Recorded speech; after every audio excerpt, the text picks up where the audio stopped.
Okay. Okay. Welcome everybody. It's amazing to see so many people at a community board meeting. I'm hoping that before you go tonight that you all give me permission to take a photo from right over there, because we'd love to have a photo to show how many people we had at a community board meeting, if that would be okay. But if you don't want to, duck your head down. But yeah, or if Sally could, that would be amazing. I also, just before I get started, would like to ask people to be respectful tonight of both our sets of speakers. Our philosophy here at Community Board is to listen respectfully to both sides of the story.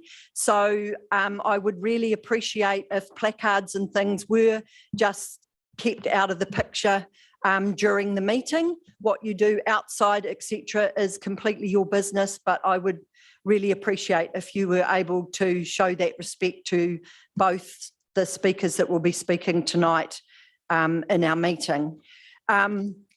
Okay, let's get on with tonight. So welcome everybody. It's wonderful to have you all here. I'm going to open with a karakia.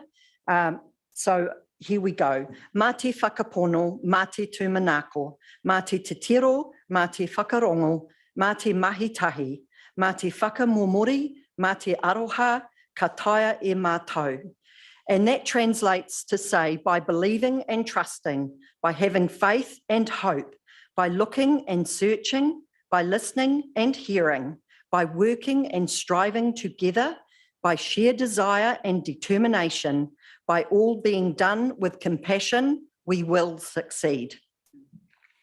Okay, so first up, we just need to have a change in the order of agenda. So we're going to move into the confirmation of minutes to have those before the public forum. So that will now move into slot 3. So let's get underway. I don't think we've got, oh, sorry, whoops, turned the page before I finished what I was meant to do. We also have a late item under 9.2 of the standing orders. The Te Awamutu and Kihikihi Community Board can discuss items of business that are not on the agenda if there is a good reason that the item was not included in this agenda and cannot be delayed to the next meeting. So at the 15th of August meeting of the Finance and Corporate Committee, the Community Board presented a proposal to change the building at 90 Mahoi Street, Te Awamutu, to an indoor location for markets and community events. The committee approved investigation by the Community Board, requesting a feasibility study about the costs associated with that proposal. What has to be included in this feasibility study has recently identified by staff and I. The chair would like to work alongside the Te Awamutu Chamber to develop this study. I'm also proposing that the Community Board considers contributing financially to this. This can't be delayed until the next meeting, as the Finance and Corporate Committee require the study to be completed before its November 2023 meeting. And there's a reasonable amount of work to do, which we'll go into later. There is a discussion to be made on this item to confirm whether the Community Board approves the Chairperson's participation in developing the feasibility study, and if we provide a financial contribution to that study. So I would like to recommend that the Te Awamutu and Kiki Community Board accepts the 90 Mahoi Street feasibility study as a late item. Sally? Second it, thank you. All in favour? Aye. Against? Carried. Okay, so we now move into item 2, which is the disclosure of members' interests. And I need to disclose that I do have a conflict. So in regard to item 5, I will be leaving the room, but I actually will vacate the chair after Kevin Archer from the National Street Rod Association speaks in the public forum, because there are 2 people in our public forum that are also discussing the waste to energy plant. And my Deputy Chair, Kane Titchener, will take over for that part of the meeting. Does anyone else have any conflicts for tonight's meeting? Jill? Yep. Oh, I'd need to just turn your microphone on, please. The discretionary funding for Operation Christmas Hamper. Okay, thanks, Joel. Anyone else got anything from the discretionary fund? Bruce and myself, ComSafe. Oh, yep, sure. So Bruce and John for ComSafe. Otherwise, we're all good. Okay, thank you. So we'll move on to item 3. So can I have someone to move that the Te Awamutu and Kihikihi Community Board confirms the minutes of the meeting held the 23rd of August 2023 as circulated with the agenda as a true and accurate report. Thanks, Lou. Someone to second it? John? All in favour? Aye. Against? Carried. Okie dokie. We've got a very busy public forum tonight. So welcome to those people that are speaking. We're going to kick off with Mark Dawson, who's got some information in regard to the Memorial Park and some ideas, I believe. So we're going to be giving people 5 minutes each. We will give you a nod at 4 minutes so that you know you've got a minute to go. So the first 3 people, just so that you're ready to go. So following Mark will be Maria Blackwell, and then that and Michael Williams will then speak after Maria. So that way, if I do 3 at a time, you'll know when you're about to go. Okay, Mark, it's all yours. Thank you. Hello, everyone. I'm Mark Dawson. I'm with the War Memorial Maintenance Committee. We're currently waiting for a response concerning a number of rules that you're supposed to play with when making changes to parks and reserves. Now, I wanted to talk tonight about a response about what are non-subsidised memorial features, where we prior looked at ones that were subsidised. It's just a few of those in the park that are major. I wanted to draw attention to the features at the top right of that image. This image, of course, showing the subsidised features of the park, but there's an old car park up there that's no longer in existence. And that's it. That was cleared in '53 for the Memorial Park.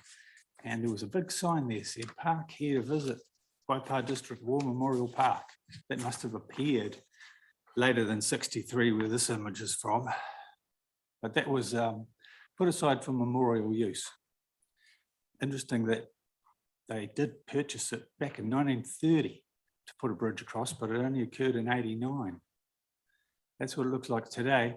All that's left of that reserve is the bit central there to the image. There's a footpath through. Familiar with the area? There used to be it's a bit of a raised area there. There used to be a picnic table. It's not there now. But I'm thinking that might make a good site for a heritage sign that could point out about that car park. And preceding that, a big gateway that was there. A big gateway. What was the name of that place? The prior owners back from 1872 were the first Presbyterian manse. They had a glebe, they called it, the area of land. A manse was there in 1874, and they stayed there till 1898. And after that was Ngawiro, which was owned by Mr. Ahia. You'll see the block of shops opposite the subway. That's they were a supplier of merchandise and whatever, and they were there till about 1930. And in '39, they were trying to put aside a memorial centennial park, and they decided on the area that is now Christie Ave, but the war came in and put a hold to that. But they picked up immediately after the war for development of War Memorial Park. But interesting to know that there was going to be a memorial park where Christie Ave itself is, albeit a centennial one.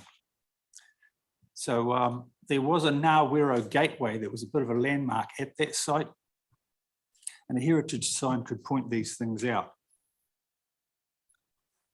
Now, one of the earlier presentations had an alternate use for another piece of car park put aside for the Memorial Park. At the bottom of the image, you can see people are familiar, there's a car park there now, where there's room for 2, just like it This image also shows a proposed pedestrian crossing there to the right, a third formal entry that would be preferable to having the pergola used and repurposed. And to the left, some more paving for where the sundial could be replaced. Now, the other side of the park, there was realignment back in '62. You can see there's an Z-shaped bend of the stream that's been flattened out. The Beautifying Society developed that area. You can make out some shrubs behind the courts, but that was destroyed. Mark, your 1 minute. 1 minute. Health Smart developed that area with all sorts of goodies like boulders and a picnic shelter and paths, simple choice of 3 paths, 3 steps interconnecting, stairways interconnecting them. But unfortunately, back in 22, that was destroyed in advance of the current concept plan. And these features were removed. Friends of the Park had swept it all back.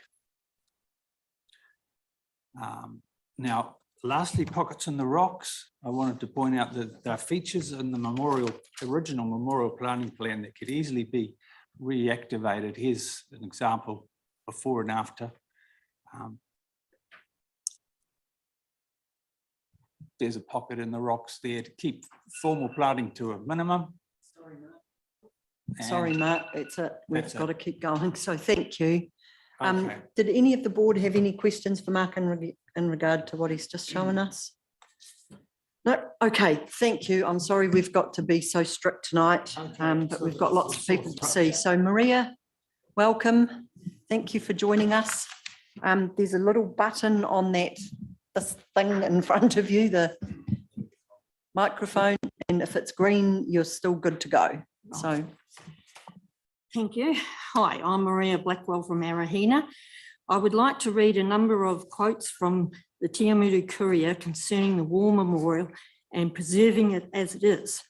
15th of August 1947, Mr. Warburton said, "We must not lose sight of the fact that the plan is for a war memorial. If other things are added to this, the scheme loses much of its original significance." 7th of June 1950. In making this announcement, the committee asked for direct giving and that the principles of the memorial be preserved, both in the park itself and in the manner of its assurance by the people, so that it may truly stand as a worthy tribute to the memory of those whose great sacrifice it is intended to commemorate. 31st of July 1950. Memorial, not park. This is certainly no ordinary appeal. It has not the definable purposes usually associated with public projects. It is an appeal rather to sentiment and conscience for something that stands expressively of public recognition. Actually, it is misnamed a park. It can never be, in the strict sense, a playing field or anything of utility. It becomes hallowed ground, a place for remembrance, reflection, of homage and respect. 8th of September 1950, inspiration and performance. Within family life, the type of memorial is essentially personal, but in the present circumstances, the idea of memorial passes to community. Nevertheless, the people in humility and respect must heed the feelings of the next of kin, of the men whose memory is honoured. But in Memorial Park, there can be a significance, a meaning, and a memory that will be forever preserved. Now, the plaques at the Sunken Cross record the names of men from Awamutu in 28 surrounding districts, making a total of 29 communities who lost 152 loved ones in World War II. I have looked at the memorial cash book donations starting in 1950. Later in 1952, donations from the districts surrounding Awamutu were divided into north, raising £279, south, £489, east, £529, and west £280. Total about £1,577. A significant amount of money for those districts to financially support the War Memorial Park. Mr. A. Yardley generously donated 2.5 acres of land, then valued at £300. He donated it to the War Memorial Park. Land from Cunningham costs £50, Harper costs £32, and 3.5 acres from Warburton and Couriers New Zealand Limited costing £614. All of these 4 private parties, their land contributed to make up the bulk of the War Memorial Park. Without their land, would there be a memorial park there today? Here today? One improvement the park could do with is detailed information and photo board, telling people about the history, the meaning of the bridges, the Peace Fountain, the official opening in 1955 by the Prime Minister. I recently organised a petition in Arahina. 64 people signed it, and in my words, we are saying we would like, and they agree, that Awamutu and District War Memorial Park to stay as it is presently, and in the originally designed and planned state when officially opened in 1955. In Arahina, we remember 10 men from our district: John Bogan, Leslie Close, Peter Donnelly, James Edmonds, Colin Forsyth, Francis Wilton, Kapi Wirihana. Their names are recorded on the memorial plaque under Arahina. John Curry, Raymond Connolly, and Robert Thompson, their names are not recorded, but they went from Arahina. These men paid the ultimate sacrifice, died in Tunisia, Libya, Egypt, Crete, Greece, Italy, and France. Please leave this sacred memorial alone, and council to adhere to the original memorandum that Awamutu Borough Council accepts responsibility. Thank you. And I have a petition here that I'd like to hand in, and also it was about a 12-minute speech, and so I've had to cut it down dramatically, but I'd like council to accept a full, if they would. And Thanks, Maria. No, you've obviously done a lot of work and done a lot of research, and it's lovely to hear from the views from people out in the rural area as well, because we often don't get to hear from our rural friends. So thank you for making the time to come in and represent those people. So really appreciate that. Did anyone have any questions in regard to when, anything for Maria? No? Just thank you for coming in, Maria. Really appreciate your words. Cool. Now Michael's about to start, but after Michael, we will start with the people that are speaking to the discretionary fund. So that'll be Bexy Tau, Richard Cato, and Terry Osmer. So Michael, thank you for coming. Michael's speaking in regard to the Memorial Park. So lovely to have you here. And it's all yours. You've got 5 minutes. We'll give you a warning at 4. Thank you, Ange. I might suggest that if you want to take any photographs, you better get on with it, because Johnny and Bryce and I haven't drawn our rations yet. Can I get interrupted? I sometimes wonder if that mic was a little bit too far away from the people speaking, because okay, John. Yep. Can you just pull it a bit closer so it makes it a bit easier for the... Perfect. Thanks, Mike. Don't break it. Good evening, all, and thank you, Ange, for allowing me to address you briefly regarding these proceedings. My name is Michael Williams. I'm a resident of Naurama, one of the 30-odd districts served by Awamutu. But I'm here representing the Kihikihi Lions Club, and I have their signatures in support. I might add, in passing, carry on from where Maria left off, that down at the Sunken Cross, there are only 2 Naurama names, where in fact we lost 8 men. But we can discuss that at another time.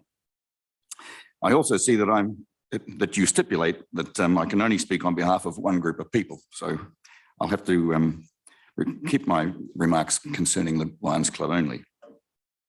The original memorandum for the formation of our memorial is well known, sown in perpetuity and set in concrete by those long-headed souls so long ago, that the very purpose of the memorial is just that, a memorial, not a park, but an area of tranquility and remembrance, well rooted in our own local DNA, so to speak. Thankfully, those long-sighted were long-sighted enough to foresee just exactly what we are facing here today, and took the necessary steps to prevent any misguided interference. And it is hallowed ground. It is an area within which any one of us might take a quiet stroll on any day of the week and reflect upon the unspeakable sacrifices that have been made by those who have gone before on our behalf. To take our children and hopefully our grandchildren down there and spell out to them just exactly what this is all about. In fact, your very presence there is paying homage to the debt that can never be repaid. We can only imagine what these men were subjected to. The anguish, the deprivations they were forced to endure, what they suffered and endured in the seconds, minutes, hours, weeks, months, and even years prior to meeting their deaths, usually in the most horrifying circumstances, and quietly accepting entirely that they could be making the supreme sacrifice at any point. Many have no known grave, and in fact, the memorial is their grave. Many, if unlucky enough to lingered in agony on makeshift hospital beds between the state of life or death and suffered unimaginable pain and discomfort, unbearably hot or frozen cold until finally they passed on, but not always, usually aged in their early 20s. And all this just so we can carry on with our lives and our families and recognize that sacrifice on the 25th of April each year, one day only. Do we who remain here have any moral or any other right to interfere with their memories, with the memory of their sacrifices? And I feel that I must at this point congratulate all those who have rallied to support the original intentions of this memorial, and that is the status quo remain. This discussion, or rather this plan, by my understanding, was drawn up, it must be how long ago, 10, 12 years ago by some out-of-town designer and is already well past its best by date. I suggest and believe that the plan should be scrapped. What I'm suggesting is that we should consider the establishment of a trust or a Friends of the World War II Memorial Society or some other such legal entity be formed in conjunction with the RSA and with their input, partly, wholly, or shared with the people with skin in the game. And that forum, if it can agree on any improvements, if indeed the improvements be required, would let them voice them at the appropriate time, at least initially, and instantly saving the Waipa District Council at something approaching $500,000. 1 minute, Michael. Thank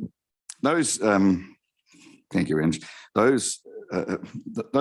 Any improvements would be suggested by those locals who would comprise the forum I mentioned, not paid outsiders, and at no cost to the Waipa District Council.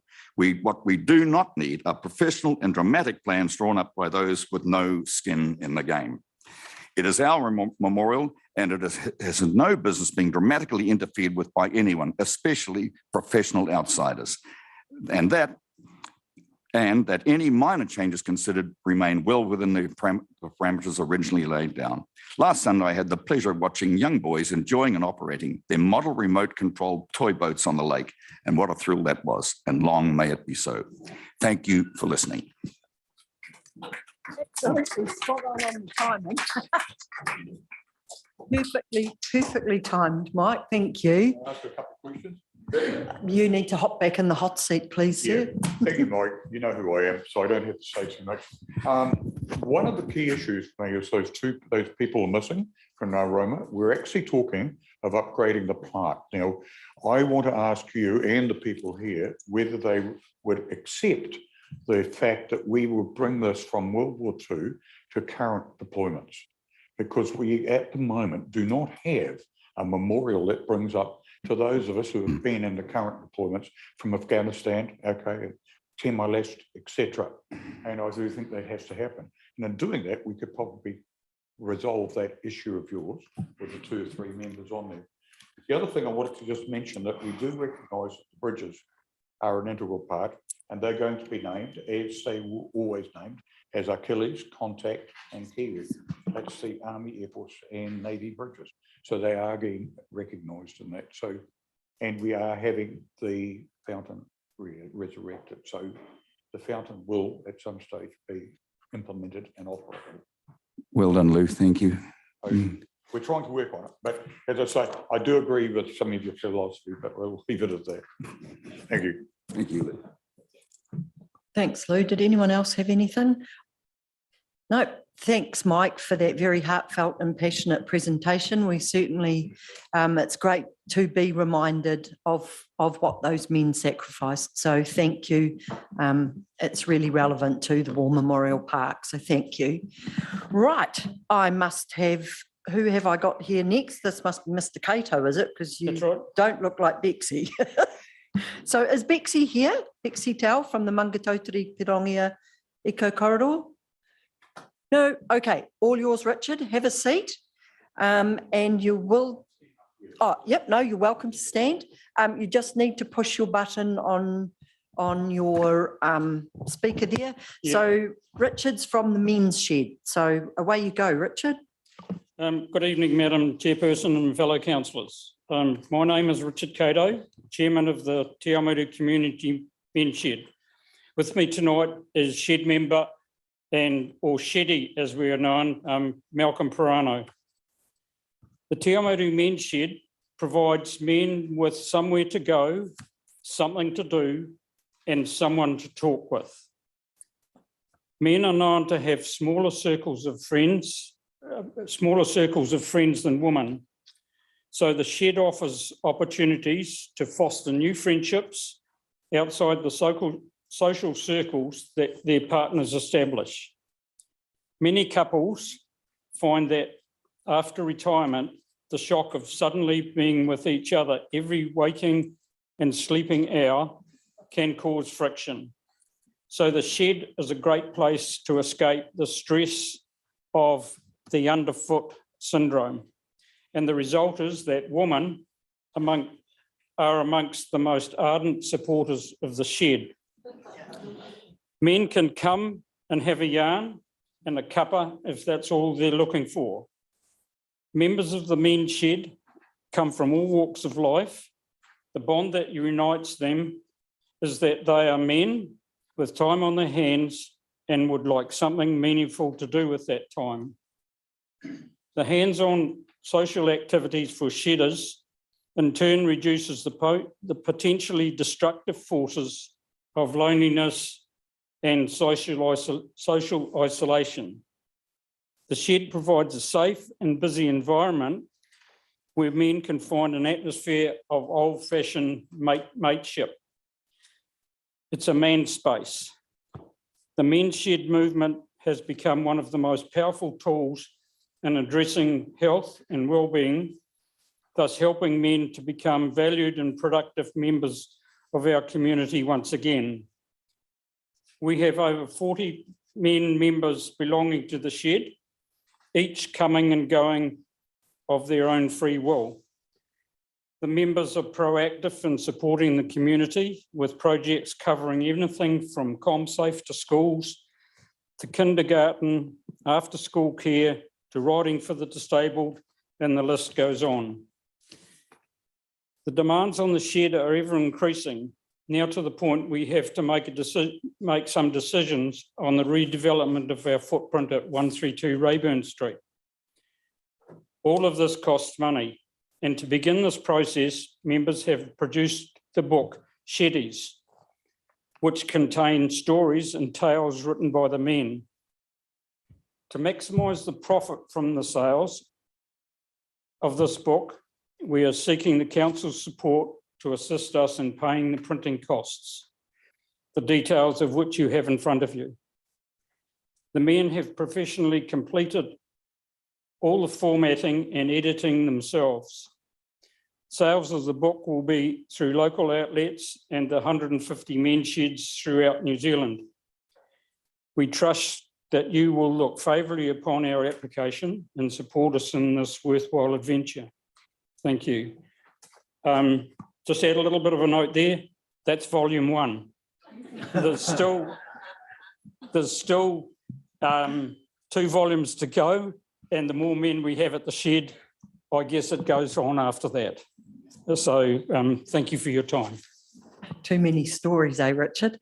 Thank you. That's just really good. Thanks. So have we got any questions for Richard that need answering, that you had any queries in regard to the project? So Richard, you're just waiting to get some funding and then you'll be able to print it out and give it. Pardon? You're just waiting for funding and then you'll be able to print it and sell it to all the different men sheds. I'm just waiting for this council meeting and then I can push the print button. Yeah, good on you. Thank you. It's all ready to go. This is a draft copy, what you see here. So we haven't jumped the gun. And already sheds throughout New Zealand, because it's advertised on their Facebook page, have indicated that members want to buy it. It's targeted at $20 each. So it's a good buy. It goes to the National Library. So it's there for everything because it's professionally done. Putting Te Awamutu on the map. Yeah, good on you. Yes, it is. Yes. No, that's great, Richard. Thank you. And just also a quick thank you to all the wonderful work that you guys do. We're always seeing projects pop up around the place, and yeah, on behalf of the community board, a huge thank you for the awesome stuff that you guys do down at the men's shed. So keep up the great work, and we'll do our best. Thank you very much. Okay, thanks. Thank you. Okay, next up we have got Terry Osmond from the TA Bowling Club. Is Terry floating? Oh, yeah, there he is. Hey, Terry. If you would like to stand, you're welcome. If you would like to sit, you can do that too. I think I better sit down just in case I fall down. Okay, we don't want you to do that. Okay, fire away. Firstly, I wasn't expecting to speak to this tonight, but I'll take this opportunity and tell you a little bit about the bowling club. Over the last couple of years, we have suffered a little bit with drop-off in members and lack of participation in our open tournaments. It would appear that people of the age we try to attract to bowls are a bit reluctant now to go out and about. So we're currently going through a sort of a rebuilding phase. And what we've identified is a gap in the Waikato program over the Easter period. And we thought we would try and instigate a 2-day bowling tournament over that period with a hope to attract some outside teams, even teams from other districts. But to do this, it's necessary that we probably have some form of point of difference, taking the form of a cheaper entry fee, higher prizes, better catering, that type of thing, which of course all costs money. And our fear is obviously that to start the tournament, participation will be low and we'll have to suffer a wee bit of a loss to get things going. And what we're hoping here is that the community board can help us out with a few dollars in order to let us get this thing off the ground. We would anticipate maybe 2 to 3 years to get it up fully running and us able to run it at a profit. So beyond that, there's not much more I can say. Thanks, Terry. So have we got any questions for the bowling club in regard to their application? Well, we've got the opportunity to quiz Terry. Kane? Are you saying that you'll be need it every year, the funding? Sorry, I'm very hard of hearing. Will you need the funding every year for the next 3 years, are you thinking? We've asked for enough, which we think will get us through that period. It just depends on our ability. The more teams we attract, the less the loss will be. And as we get bigger and bigger, so the profit will grow. And we can drop off as we go. We can drop off the cheaper entry fee and build that up a little bit. Well, when we've got competition of people wanting to come. So it's a bit of a suck it and see, really. Okay. No, well, good on you for giving it a go. And I mean, you always got to give these things a go, don't you? So you don't know until you try. So best of luck. I hope that goes really well. Just double checking there wasn't anything else. No? Okay, your application must have been good if there's not many questions. Okay, so now we're going to be cutting across to online, and we should hopefully have Joanne Simpson from Lalache standing on side. I saw someone with a little person, so I presume that's Joanne. Hello. Hello. Oh, and there's another little person. Hi. I do. I've got two out of my three all with yours. me. We can't hear you. We need you to push your mute button, probably. How's that? Still No. not. How's that? Well, we've Still no got joy? nothing. Hmm, no. I know, right? It's funny, it's as if she is talking, it's hearing something, but she's just not hearing her. Is your volume loud enough? Okay. Yeah. Sign language? Can she sign out and leave the meeting and rejoin? Okay. Somebody else in between? Do you want to sign out, rejoin? I'll put someone else on in the meantime, and hopefully doing that might just jumpstart it. Okay, thanks, Joanne. Righto, next up from Kōwaio is Tiri. Is Tiri floating around? Ah, there she is. Kia ora, Tiri, lovely to have you here. So we've got Tiri Mariska Ellison from Kōwaio. Terry left the speaker going, so you just need to talk. Thank you. Kia ora. Thanks. Okay, first of all, thank you for previous funding that we've received for our organisation, which is greatly appreciated. My name's Terry Mariska Ellison, team leader of Kōwaio Trust. So we actually provide services for youth aged 15 to 24 years who are currently not in education, training or employment. So with our funds received previously from Waipa community boards and other grants and funds we've received, we've been able to secure a van for our organisation. The application that we put through is for ongoing maintenance and running costs of our van. We've estimated that this will cost our service around $13,500 per year when being used at a minimum of 2 to 3 times a week. And because of the increase of rangatahi, which is over our funded amount, we're actually doing it a lot more because we cover the whole Waipa out to Cambridge, and we're also been going out to Kawhia, Taharoa areas as well. We've been operating now for 6 months, providing the services to rangatahi who are currently not engaged or in need. And to date, we currently have had 60 rangatahi engaged within our service. We've currently got 44 rangatahi who are currently ongoing at the moment. 23 have already transitioned into work, education or training. 30 of them have already completed and gained their driver's licence, with a high percentage of these youth gaining their learner licences. On top of this, they've all had their CVs done, their IRD numbers, bank accounts, birth certs, photo identifications completed, which we think is important because it's something they're going to need for the rest of their lives moving forward.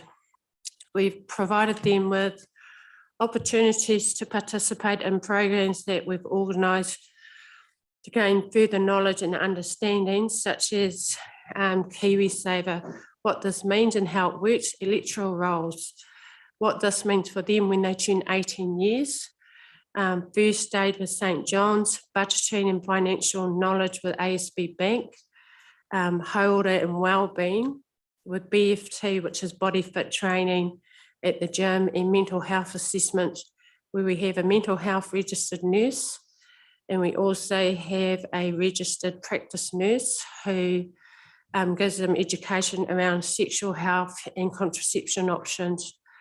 We've also provided our current rangatahi to be involved within the community with other community agencies, so they have a clear understanding of what these agencies within the Waipa district provide and of how these community agencies provide support to all other whānau within this community.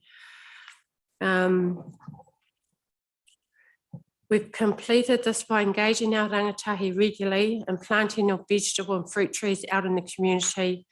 We teach them the skills of being self-sufficient by learning how to plant, fertilise and grow various fruit trees and vegetables, with the understanding that this helps support the community agencies to provide to all whānau within the Waipa district. We've done this also with the support of such community agencies as Kāinga Arohahi and Te Awamutu, 1 Māori minute, Terry. Women's Welfare League and Kihikihi, and Food Forest e Pikaro Reserve. This is our way of showing their respect and giving back to the community, to these organisations that provide food regularly out to whānau within our community. And this also helps to instill a sense of pride and respect in our rangatahi, to give them a sense of giving back to the community. So that's why we've asked for that financial support in regards to the maintenance and running costs for our van that we've recently purchased.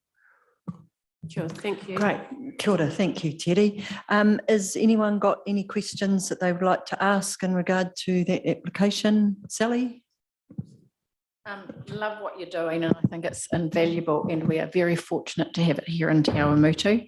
The question, you do get quite a bit of funding from Ministry of Social Development, Regional Councils and Ministry of Youth, do you not?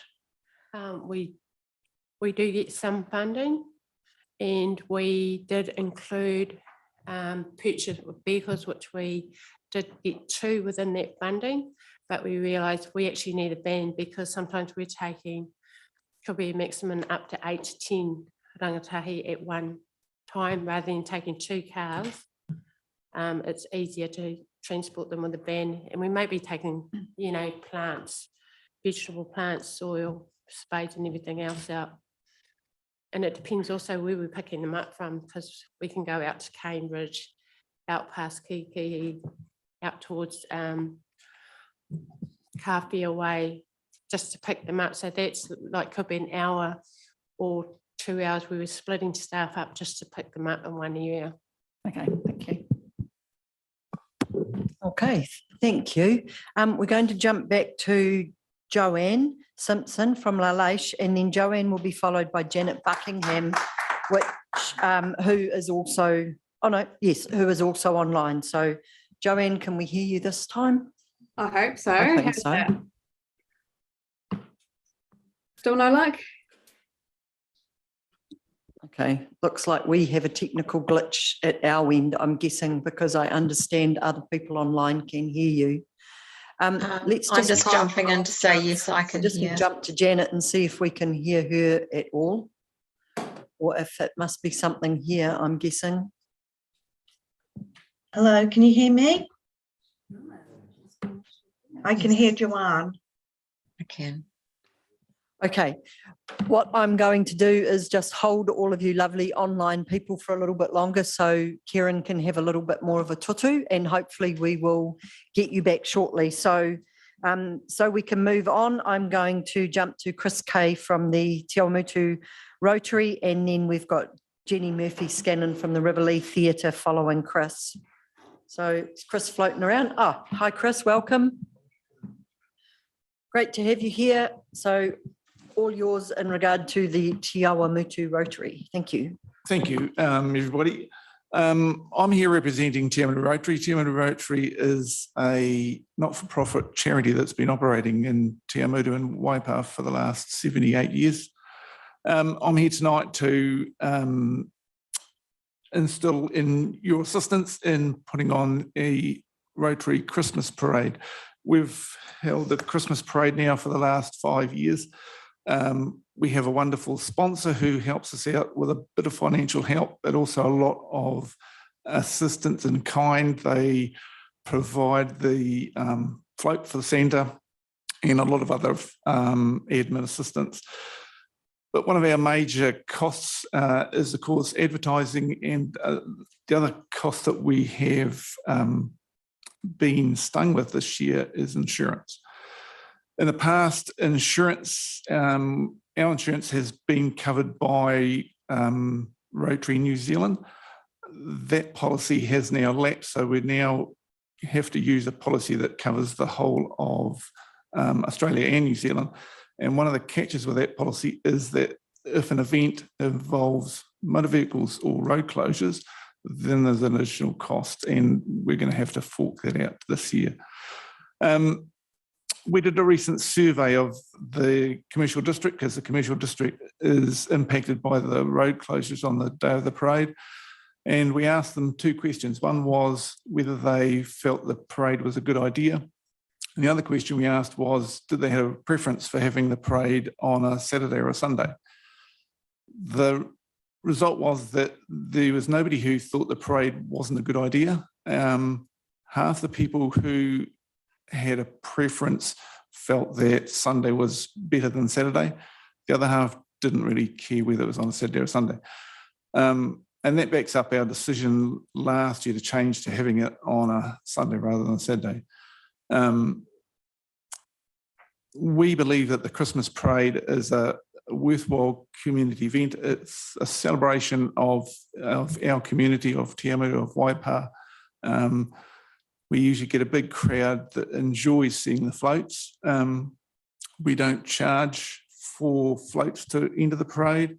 We feel that if we started charging, then that's an additional cost put on groups who want to put a float in. They spend a lot of money on putting floats in to start with, so we feel that charging them extra on top of that would be too much for them. And the floats are what makes the parade. So yeah, we're after a bit of financial assistance. We've put a budget in and things like that. So yeah, that's the book. Nice, thanks, Chris. Anyone got any questions for Chris in regard to the Christmas parade this year? Kane? Yeah, love the Christmas parade. Not sure whether this, just want to double check the accountability forms. Have you guys been completing those? As far as I know, I could check. Yeah, I've got a cross here, so I'm not sure whether we've received that or not. Okay. That would be great to receive. Thanks. Yep. Yeah, just to carry on, Chris, thanks for your presentation. Just quickly, will this actually, the amount of money you're giving, cover that insurance cost? And will there be an escalation over time with those insurance costs?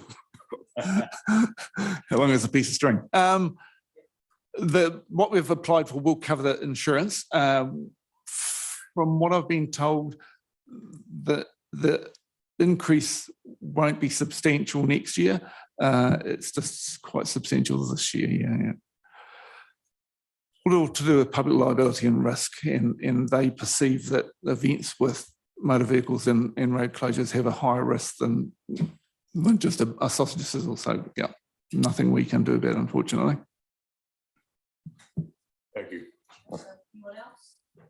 No, thank you. You guys must have done a good job with your application. Thank you, Ange. I Thanks, haven't got my guys. button on. Thanks, Chris, and appreciate you coming along and speaking tonight. Thank you. Jenny, is Jenny here from the Riverlea Theatre? I am, but I don't know if you can hear me. I didn't have an online There thing. was an issue on Tuesday with exactly the same thing happening. I wasn't aware of that. Was there a resolution, Joe, to it? Oh, okay. You can't hear me? So,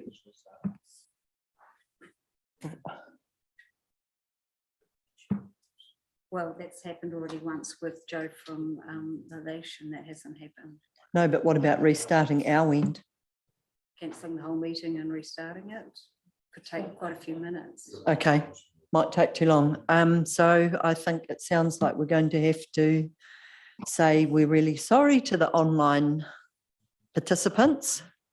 It looks like we do have a technical issue here at this side, and we're not able to remedy it. If you want to sit around for a bit on the off chance it's going to go, you're most welcome, but I'm thinking it's probably a long shot. So I'm really sorry. Thank you so much for being available and being so patient and wanting to come and present to us tonight. I'm hoping we can help you. We try to do our best, but we do have a very limited amount of money. So good luck and thank you. And hopefully next time we won't have this problem again, but yeah, really sorry about that. Thank you. Okay, then I have a couple more people before we finish up. So Chris Johnstone and Linda Miles from the Awamutu Health Transport Trust, are they here? Yep. And then Kevin, you'll be following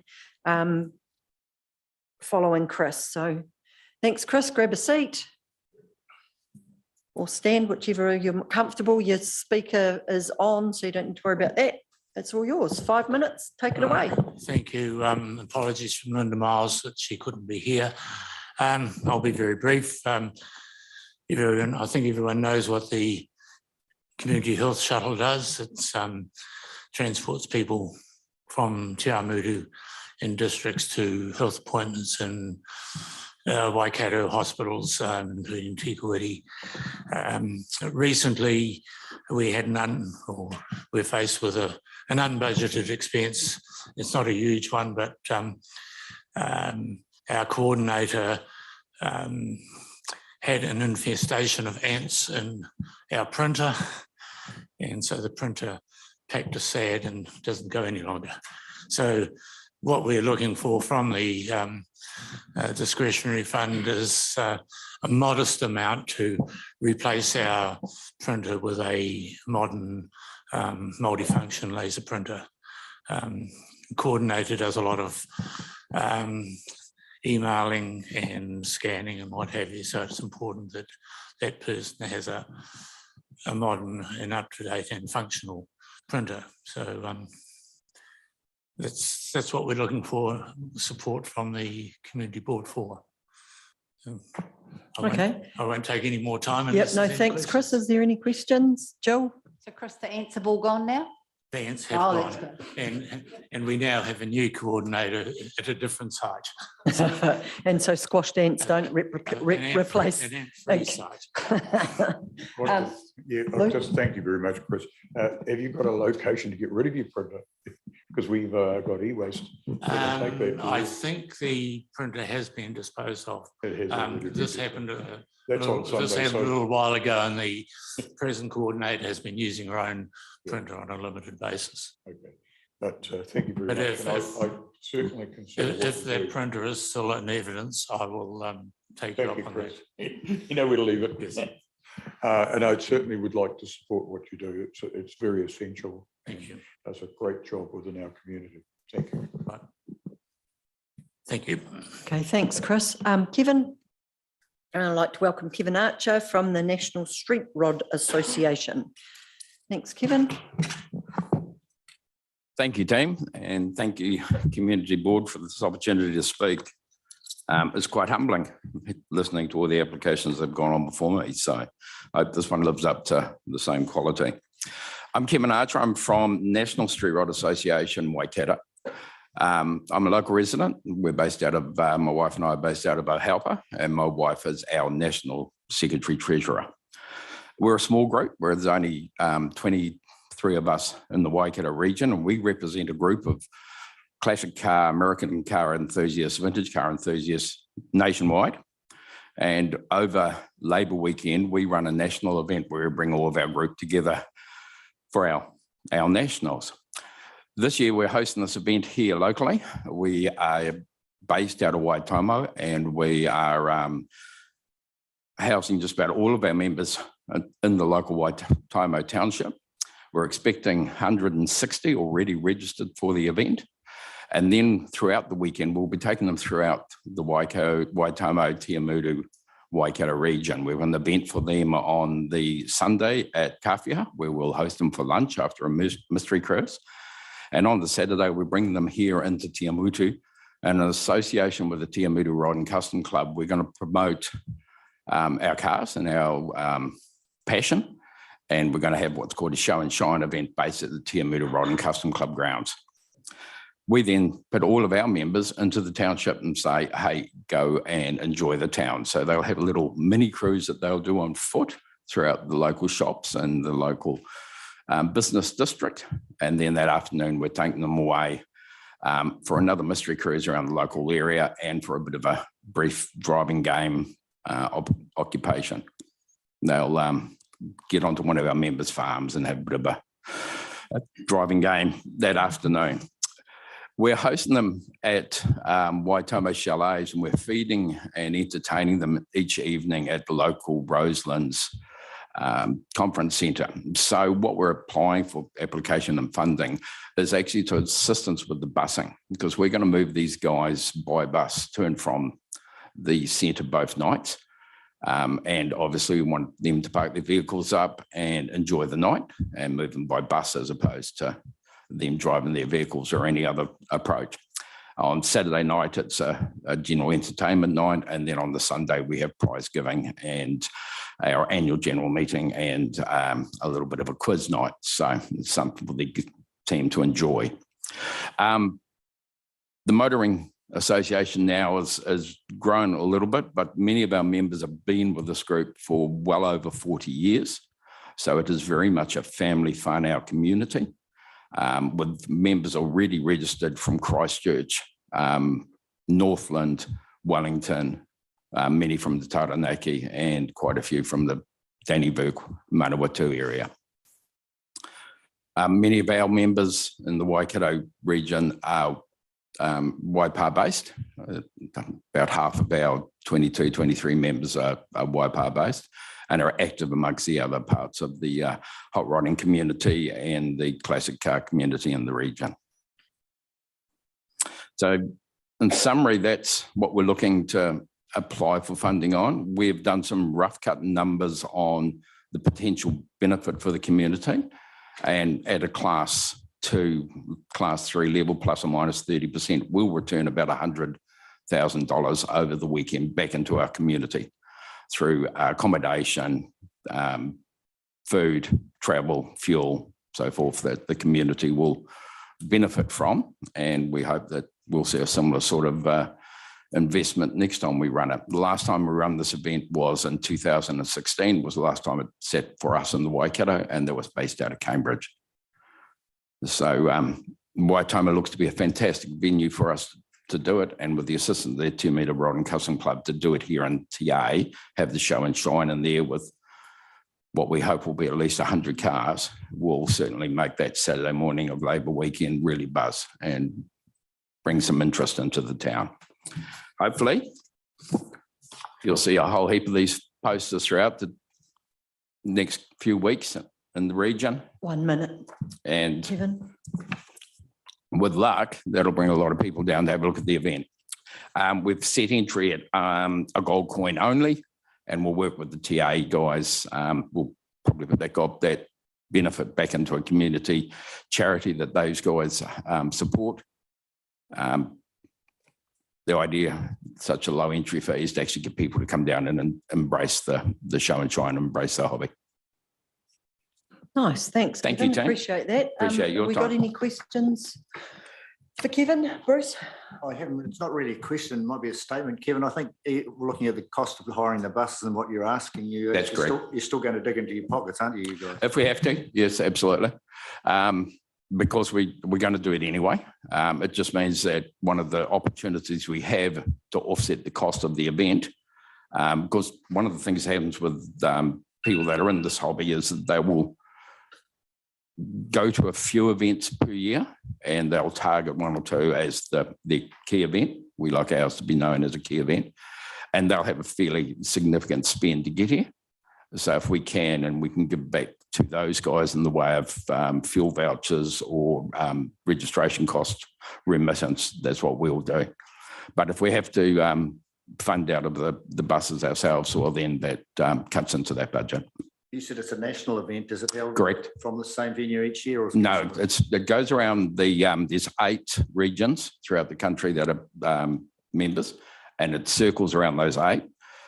We hadn't actually planned to run it this year. The Manawatu district was going to run it, but unfortunately their venue fell over basically as an output of COVID and they couldn't host us. So we stepped in at short notice. Okay, Thank you, if there's team. no further questions, thanks, Kevin, for coming along this evening. Appreciate Really your time. appreciate that. We have reached the point in the meeting where I need to vacate the chair, so I will be handing over to Deputy Chair Kane Titchener. So thank you.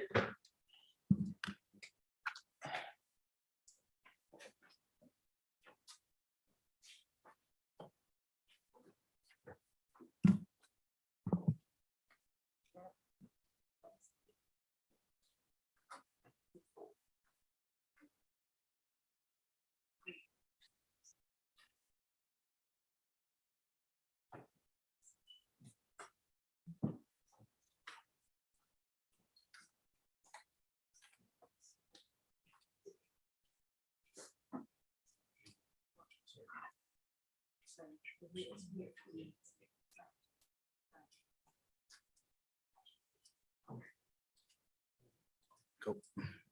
Thanks for that, the gallery. I appreciate you waiting just there. Again, I'd like to extend a welcome to you all to discuss the incinerator part this evening. I'm sure most of you are here to hear that. I just want to let you know that this is really an information evening. So both sides will be heard this evening. This isn't where we make decisions. The community board is merely gathering information, passing that on so we can all understand it, the pros and cons, and we will be presenting, pulling together a submission.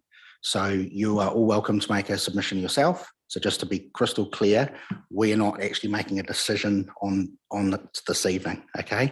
I'd also like to just invite Wayne Allen, Group Manager, District Growth and Regulatory Services, up just to explain the process a bit more, so we all understand what's coming up over the next couple of weeks.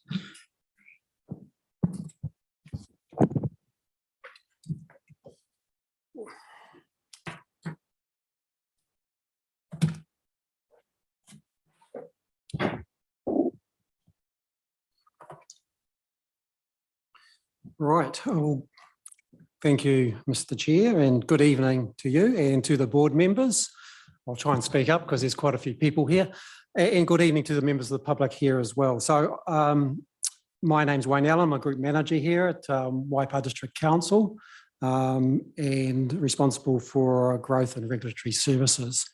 So I'm just here to talk a little bit about the process, and particularly for those who want to lodge submissions on this proposal. I'm not here to talk about the merits of the application.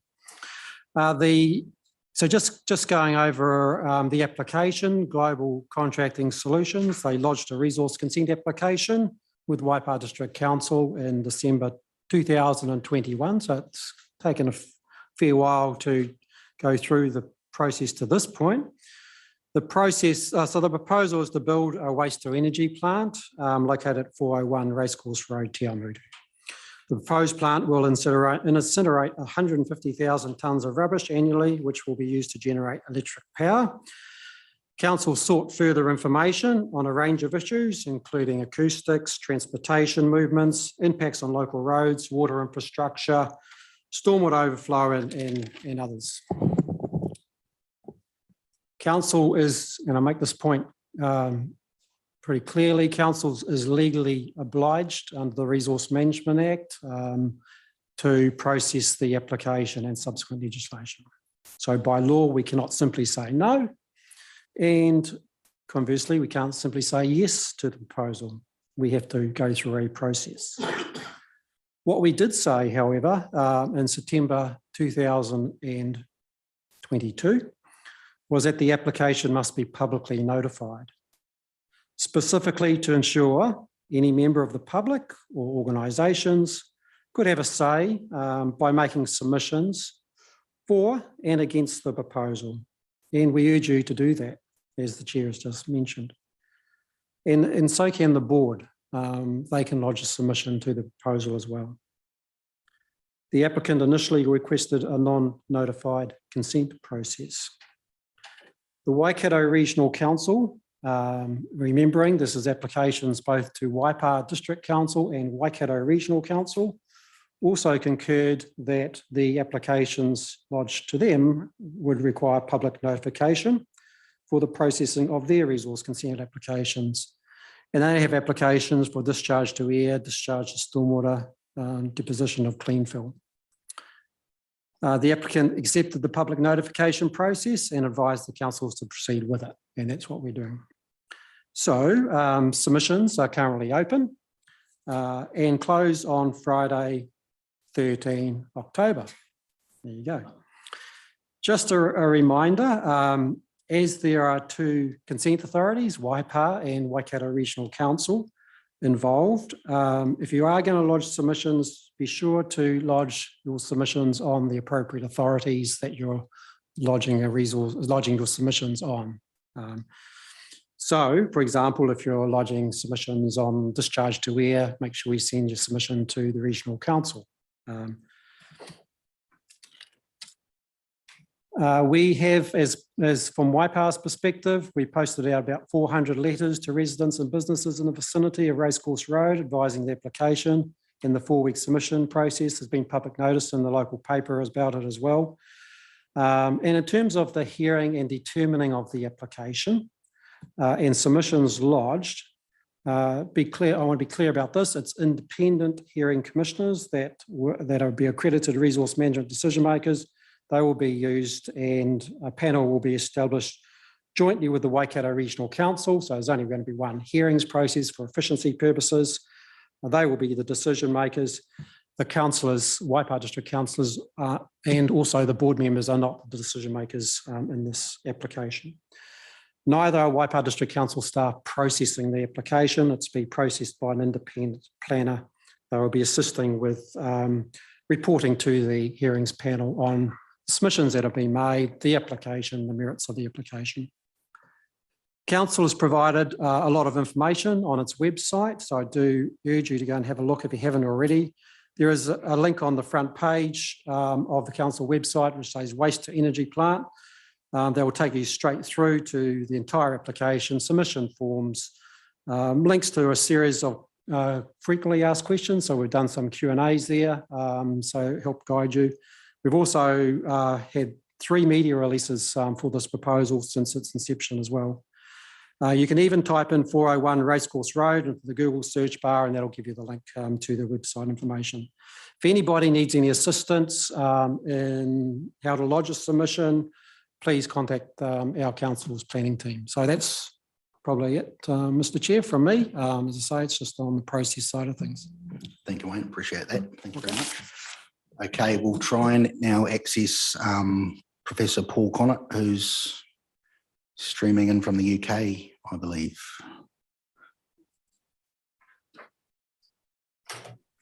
Oh, can you hear me? Can you hear me?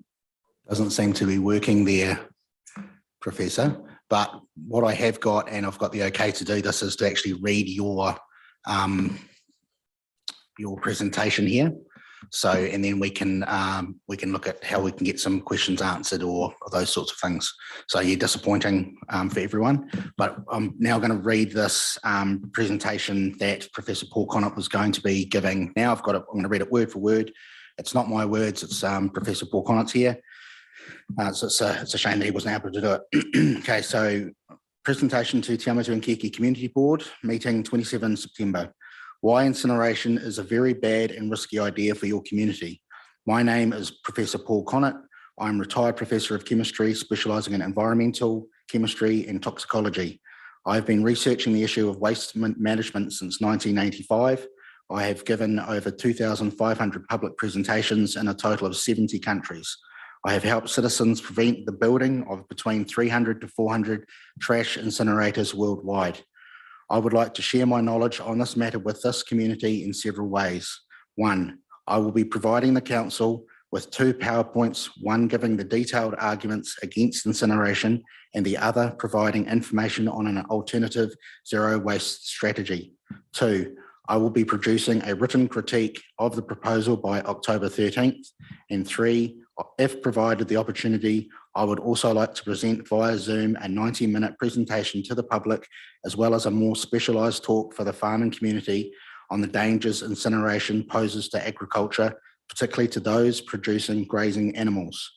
From an environmental and health perspective, the burning of waste is a highly complicated and risky business. A modern incinerator converts hundreds of tonnes of waste per day to trillions of extremely tiny particles, which are very difficult to capture. The particles are so small that they can carry toxins across lung membranes into the bloodstream and into every tissue in the body. These nanoparticle emissions are not regulated or monitored. There is no question that the air emission control equipment on incineration has improved since 1985, especially in Germany. However, this improvement has come at a price. It has made incineration extremely expensive. Over half the capital costs of a modern incinerator goes into the APC, making incineration the most expensive way of handling waste and the most expensive way of making electricity. And B, the residues in the APC are very, very toxic. In most European countries, the fly ash is treated as hazardous waste. In Germany, it is put in nylon bags and deposited in salt mines. Ash disposal could be a much greater problem than global metal solutions admit. Over the last few years, monitoring of chicken eggs produced near the most advanced incinerator in the Netherlands has shown dioxin emissions have exceeded the most stringent standards. In most countries, the monitoring of incinerators has been grossly inadequate. In my view, the use of the term waste to energy is a massive deception of the public. Incinerators are actually waste of energy facilities because they do not recover the embedded energy in commercial products and materials. That is the amount of energy used in extraction, manufacture, and transport. Compare thus to a zero waste where reuse, recycling, and composting does reduce energy used in subsequent production cycles.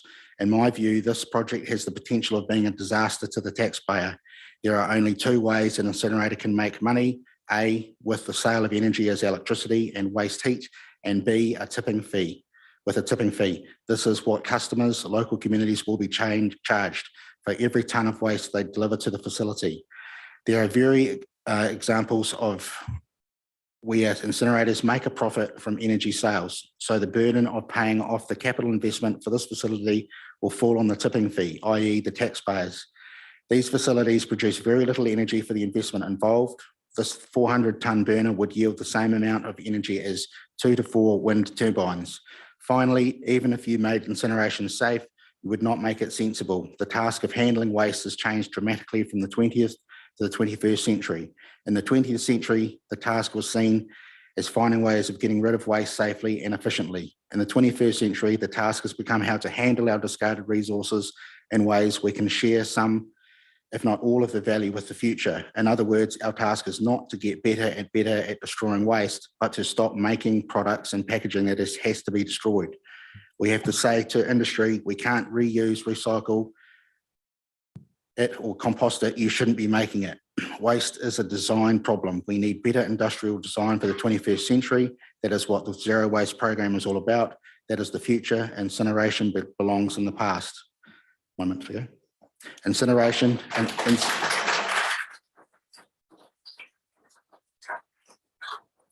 incineration is not sustainable. It cannot be part of a circular economy.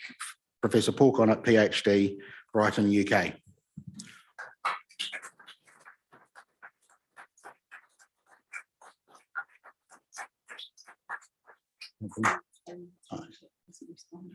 Okay, so it's a shame that Professor can't answer any questions, but I'm sure the community board can liaise with questions that we gather this evening. So thank you very much, Professor, and apologies for that technical glitch. Okay, I'd now like to call up, we're not sure exactly, Brenda McIver or Rosalie Copeland.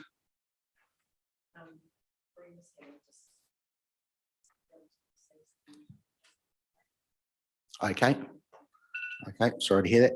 Right, we'll move on then to the Paiweta Thermal Energy Conversion Facility, point 5 of the agenda. Just I'd like to ask Mr. Roger Wilson if he'd like to present, please.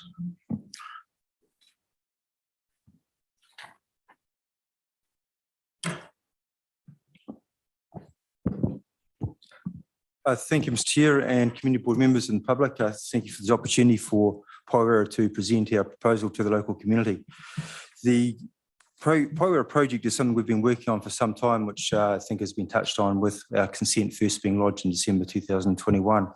What I wanted to start is using probably 3 or 4 minutes, maybe 5 minutes, talking about the benefits of Paiwera to the community. And I think we start with this in the waste hierarchy. So when we look at the waste hierarchy, we agree that there's a whole lot of design process that needs to go on to reduce waste. And Global Metal Solutions as a business operates in the recycle and material recovery space. We operate scrap yards across Auckland, Hamilton and New Plymouth. And so we're fully involved in extracting recyclable material from scrap that comes through our yards, finding markets for it so that it re-enters the production cycle. What we do have, and every waste company has, is a volume of waste that is not recyclable. And that waste falls into the bottom 2 levels around residuals management and essentially unacceptable waste. And those are the items of waste that we're looking at for Paiwera to provide a home for, other than going to landfill, which we don't consider as a long-term solution to protect the land and the whenua of New Zealand. We should be doing something different with those waste items. So that was the first part. I wanted to, I guess, outline the place of Global Metal Solutions and the role that Paiwera or Global Contracting Solutions will play in the waste hierarchy. With waste in New Zealand, and I've pulled a table here of data that was produced from Business Desk in August of this year, an article that's indicated that from information that's available, there's about 6 million tonnes of waste generated in New Zealand. And of that, about 5.1 million tonnes ends up in landfill every single year. So of that 5.1 million tonnes, our Paiwera project is designed to process 150,000 tonnes, which is around about 3% of New Zealand's total waste. And when you think about where we live, from Taupo through to north of Auckland, probably over half of New Zealand's population lives in that region, and there's a significant volume of waste generated in that area. The next point I want to talk about is the economic benefits. Our project's going to create, we expect 60 full-time roles once the project is up and running. So those roles will be mechanical engineers, technicians. So they're going to be high-value, well-paid roles for the community. There will also be labouring roles, IT roles. And every year, each of our combustion units will require a 7-week or a 5-week shutdown. So that'll be a total of 15 weeks across the 3 units where the unit will be shut down. Local engineering and services businesses will be providing services and economic activity into the Te Awamutu region. Those shutdowns are scheduled. They require replacement parts and things like that to ensure the ongoing operation of the plant. The next item I want to highlight is about the full circle recycling. We are designed, and right from the start, we've designed into our process a walkway and education facility so that we have the opportunity to educate the youth of today on how recycling works. Recycling is not as easy as perceived to be. There's a number of dynamics involved in that. And so with our education facility, we'll be able to complete some education, help the youth of today understand what is recyclable, what is contaminated material, and therefore not recyclable. So that's been built in right from the start. The next 2 items were around the preservation and the improvement of the Manapiko stream. Our plant does adjoin the Manapiko stream. As part of the realignment of titles, there will be a 20-metre esplanade, which will be, and the low-lying area around our plant will be planted on wetlands and native trees so that we can improve the environment and help protect the Manapiko stream as well. The adjacency of our plant to the Naroto to Te Awamutu cycleway will also mean that we'll be able to create a spur to the coffee shop, which will provide a start point or a destination for people on that cycleway, grab a coffee, recharge their bikes, whatever they wish to do while they're enjoying that cycleway, which will be built in the future, as I understand. So they're the 5 key talking points. I figured there would probably be lots of questions, so I want to leave plenty of time to take questions because that's probably the best way to satisfy and help share the information that people have. So from here on, happy to take some questions. Great. For the remaining time. Thank you, Roger. Any questions? Sally. I'll push the buzzer first. The biggest question I've been hearing is why Te Awamutu? Yeah. So as a business, we looked at a number of locations from there was, and this is all covered in the consent application. We looked at a number of locations that where we could place this plant. There comes down to roading access for waste. There comes down to population. We have yards in Papakura, Hamilton and New Plymouth. So there's kind of an adjacency for those locations that it's easy to transport waste to Te Awamutu. And we came down to two options that we're balancing. And quite honestly, the tipping point in the decision, one of the key tipping points was that Craig Tuhura, who's the founder and project owner of this project, mana whenua back to Ngāti Apakura.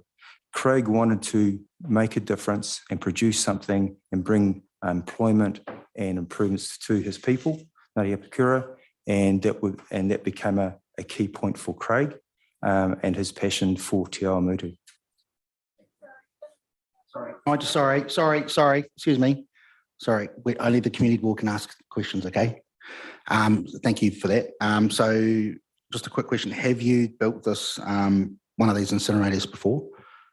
We haven't, however, we're using technology from Germany, which is the latest technology that's available. And obviously the previous professor touched on some of the improvements that are coming from German technology. Yeah, that's okay. That's all good. That's good. Just I'll open up to the community board. Jill? I believe you need water 24/7, is that right, to be operating? So the plant will use, and there's some technical doubt, I recall it's 70 cubic meters of water per day, 70,000 litres per day of fresh water will go into the plant. That will be boiled to generate and create steam and create energy. And then that fresh water will be then disposed of off-site. Te Awamutu in the last 20 years has had a real struggle with having a good water supply, and in the last year we have a good water supply. Is that going to take away for all our residents? I'm not able to answer that question. I guess I consider that to be an item that the Waipawa District Council, through the rest of the consent process, will resolve. Thanks for that. Sorry, just one more quick question. Yep. Why, and this is asking on behalf of a lot of people, why in the town rather than out of the town? Is that because of the water supply? When we're looking at our locations, if we chose a rural area for the plant, we would then have had to work through a process of rezoning rural land to industrial land. This site is dairy industrial zoned, so it's already intended to have some industrial activity on it. Also, if we elected a rural property for this plant, we would then be converting high value, highly productive rural land into industrial land. And that's a whole nother conversation suite, which we didn't think was appropriate for this project. We felt that an existing dairy industrial zone piece of property was the appropriate place. Thank you, Roger. So just one more for me before I go to John. How will you, so the professor said that nanoparticle emissions are not regulated or monitored. How are you going to manage the nanoparticles? So the plant will emit at low levels of a particular matter, and there's a national environment standard on air quality that New Zealand operates under. So just specifically the nanoparticles. The nanoparticles. So the air dispersal fields have been assessed by scientists, and they've been peer reviewed. And the conclusions of the scientists and the peer reviews are that the dispersal fields comply with the National Environment Standard on air quality. Yep. So specifically then the nanoparticles, is they a part of that? I believe so, yes.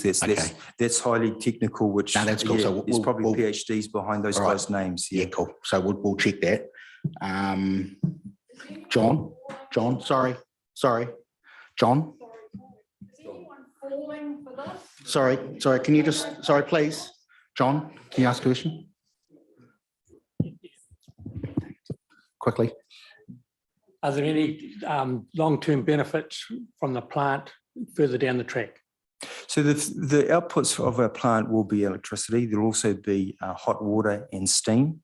So there are a number of future potentials with the hot water and the steam. So for example, should Te Awamutu Racecourse become a residential zone, we will be able to work with the developers and develop a community hot water heating plan through there. And that's what happens in European cities, is that the hot water from these plants are then reticulated through cities to provide heating and other benefits like that. The steam is something else that another resource which we will get an opportunity to work with. Lou? Yeah, thank you very much. I was quite interested in your response about the water. So the water goes through the plant, but it cannot be recycled. It's not recovered within the site. The water is being exited and taken off-site. So the water that goes through the boiler units will be taken off-site. The reason for that is that, and there's technical stuff which is a little bit. When you boil your jug, you get a calcification level around the jug. So once the water is boiled, it's decalcified, I think is the term, and that is not able to be managed easily by the Te Awamutu waste system. So therefore, we need to take that off-site and dispose of that through another licensed process. Thank you. First question. The second question is that you have a location that's very close to our local dairy factory, which will have some limitations to discharges via. We're having dealt with that in Hautapu, for example, the recent resource consent. So there would be probably some limitations there, quite stronger than a normal area. So into collecting that site, are you well aware of that? Yes, we are well aware of that, and Fonterra, as an affected party, has been worked with to review and peer review all of our scientific data, and Fonterra will, they're experts in this space. They will make the decisions that they consider appropriate for their plant. Thank you. Final question from me. How can you said yourself that it's not as easy as recycling is not as easy as it's made out to be, right? How can you ensure that all of the heavy metals are going to be removed before it's incinerated? And will you monitor for PFOs, mercury, dioxins and lead? So the intention, the consent includes we're going to place 24/7 monitoring on the emissions so that we're continually monitoring those emissions, that they comply and have mitigants in place should they get out of kilter. So I guess, sorry, this is the first part of that question is, how are you going to ensure the heavy metals are removed from all of the recycling? So that, for example, so if you remove all of the heavy metals, the mercury, the batteries and lithium, etc., PFOs, polyfluorinated organisms, etc., if you remove all of that and you burn that, I can see that's one thing. But if you've got things that in the and by your in the burning material, and by your own admission, it's not as easy as it's made out to be, you're going to be burning some of this toxic material.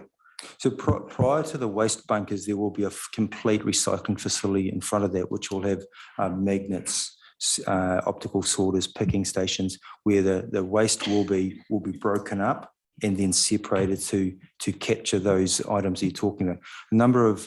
And that's where we'll also extract the clean cardboards, the ferrous metals and the non-ferrous metals and the like that is fully recyclable. We also have proposed very strict protocols around what is acceptable and what will be rejected prior to going through our plant. And that's part of the team that we'll have on the ground in the waste recycling hole, sorting, separating and rejecting, grading. So it's a final question. So you can't be 100% certain though, can you? Like there's going to be a manual process in the picking and like it's a manual process, right? So you can't be 100% certain. Is that correct? Yeah, you can never achieve 100% certainty. Okay, thank you. Appreciate your time. Thank you for, sorry, last question, Lou. Last question, no problem. Just one last question. I noticed that you're a 24-hour operation, so therefore you'll have to have on site a significant amount of product or waste product being stored. In that storage process, is there some circular motion where that will not be left for lengthy periods of time? So we've got the storage facility not having large amounts of your product or the product waste product sitting for extended periods of time in one location. And do you have storage sheds or are they being stored outside? So the complete facility is indoors. And so from the recycling facility through to the waste bunkers, which will have shut off doors, that will restrict any odours extracting from there. There's also, when one of these combustion units is operating, it creates a negative pressure oxygen situation because you need oxygen to create fire. And so that addresses the odour escaping to a large degree. When it comes to a breakdown or a shutdown or an outage or something like that, the bunkers will limit the amount of waste that we're able to store, and we will essentially stop taking deliveries or divert those deliveries to other locations during those periods of time. We're extremely mindful of odour, which is why we will be rejecting food and producible wastes on the way through. Final question, because it just came to me in terms of the residents. I think I read there were 25 trailer trucks per day that we were estimating. Yes. So I'm expecting this incinerator to gobble up as much as rubbish as it can take, because it's 24/7. What's the maximum number of trucks that can be expected? If 25 is sort of the average, you know? So our consent is asking for 185 vehicles per day in total. So that's, yeah, okay. There's 25 trucks. There's 60 staff. Yep. So there's 60 vehicles coming from staff. And then there's another number of vehicles which are 2- and 4-wheel vehicles delivering waste, and public as well have the opportunity to deliver waste. So that's a total. Please, quiet, please. It's a total of 185 vehicles per day. We know from Waipawa District Council information that at the moment on Racecourse Road, there's 1,380 vehicles per day use that road. Yeah. Okay, thank you very much. Sorry, no, if we have to. Very quick question, sorry. Have you initiated a human health impact assessment report? So that's from a member of the public? I not certain that's required under the consent at this time. We've worked through all of the requirements of the consent and haven't been required to produce one of those reports. Okay, thank you. John, just very quickly. Can you just clarify your traffic movements, like truck 10 cars? Sure. So traffic movements, our consent is for 1,360 traffic movements, which is different to 1,380 vehicles that use Racecourse Road. When a large truck goes up Racecourse Road, it's counted as 10 movements. When it goes the other way, when it exits the site, it's another 10 movements. So every large truck is counted as 20 transport movements. So when we do our transport movement count, those 25 trucks are recognised as 500 of the 1,000 of transport movements. So it sounds worse than it actually is, and that's understanding the traffic. Yeah. Okay, thank you very much, Roger. Appreciate your time tonight for coming along. Thank you. Appreciate it. Okay, now let's call on Sue Coots.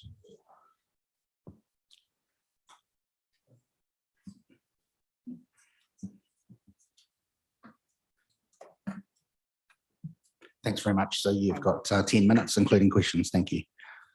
Okay, well, thanks so much for having me along tonight to talk a little bit about the issues associated with incinerators and the idea that there's lots of practical alternatives to disposal. I'm Sue Coots, as you've said, and I have 25 years experience in resource recovery, established and run resource recovery centres around the country, and also been part of lots of national working groups on waste and resource recovery issues. So I have a bit of knowledge in this space, and I'm here tonight to speak for Zero Waste Network. We have 75 resource recovery sites that are community owned and operated around the country. Sorry, hang on a second. Can we just ask the cleaner to, thank you. Okay, is that any better? Okay, yeah. Okay, and our 75 organisations around the country are organisations a bit like Extreme Zero Waste that you may know out at Raglan.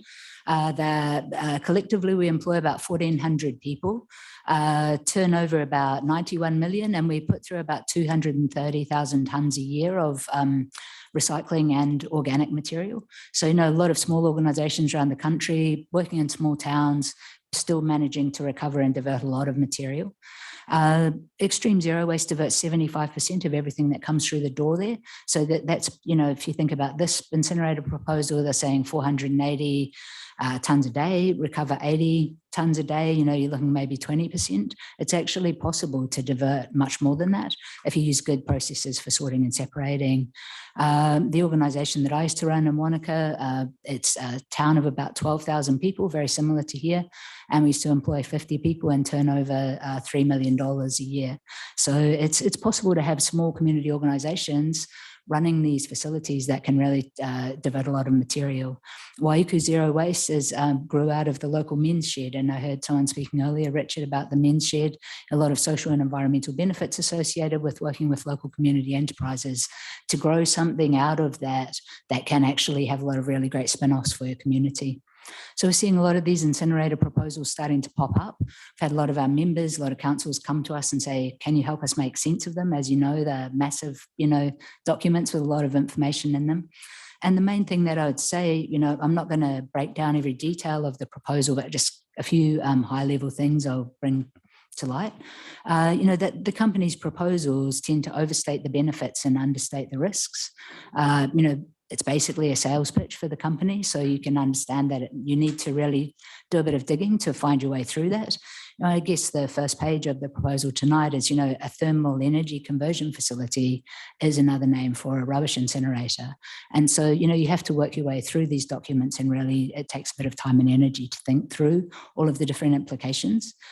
You know, the company's documents are not an independent assessment of the costs and risks and impacts of these proposals on your community. And, you know, it's really important that you understand that you don't take them as, you know, gospel, and you think it through. If you think, you know, generally the benefits of these proposals accrue to the company, and the costs and risks accrue to the community and the environment. And it's really, you know, as the community board, it's your job to get a feel for what's a good fit for your community. You know where you're heading, you know what your community is looking to achieve over the next 20 years.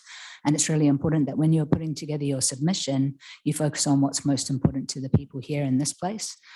You know, obviously you've got impacts around primary production that Paul Conard alluded to, and also the well-being of your people is a critical thing to think about.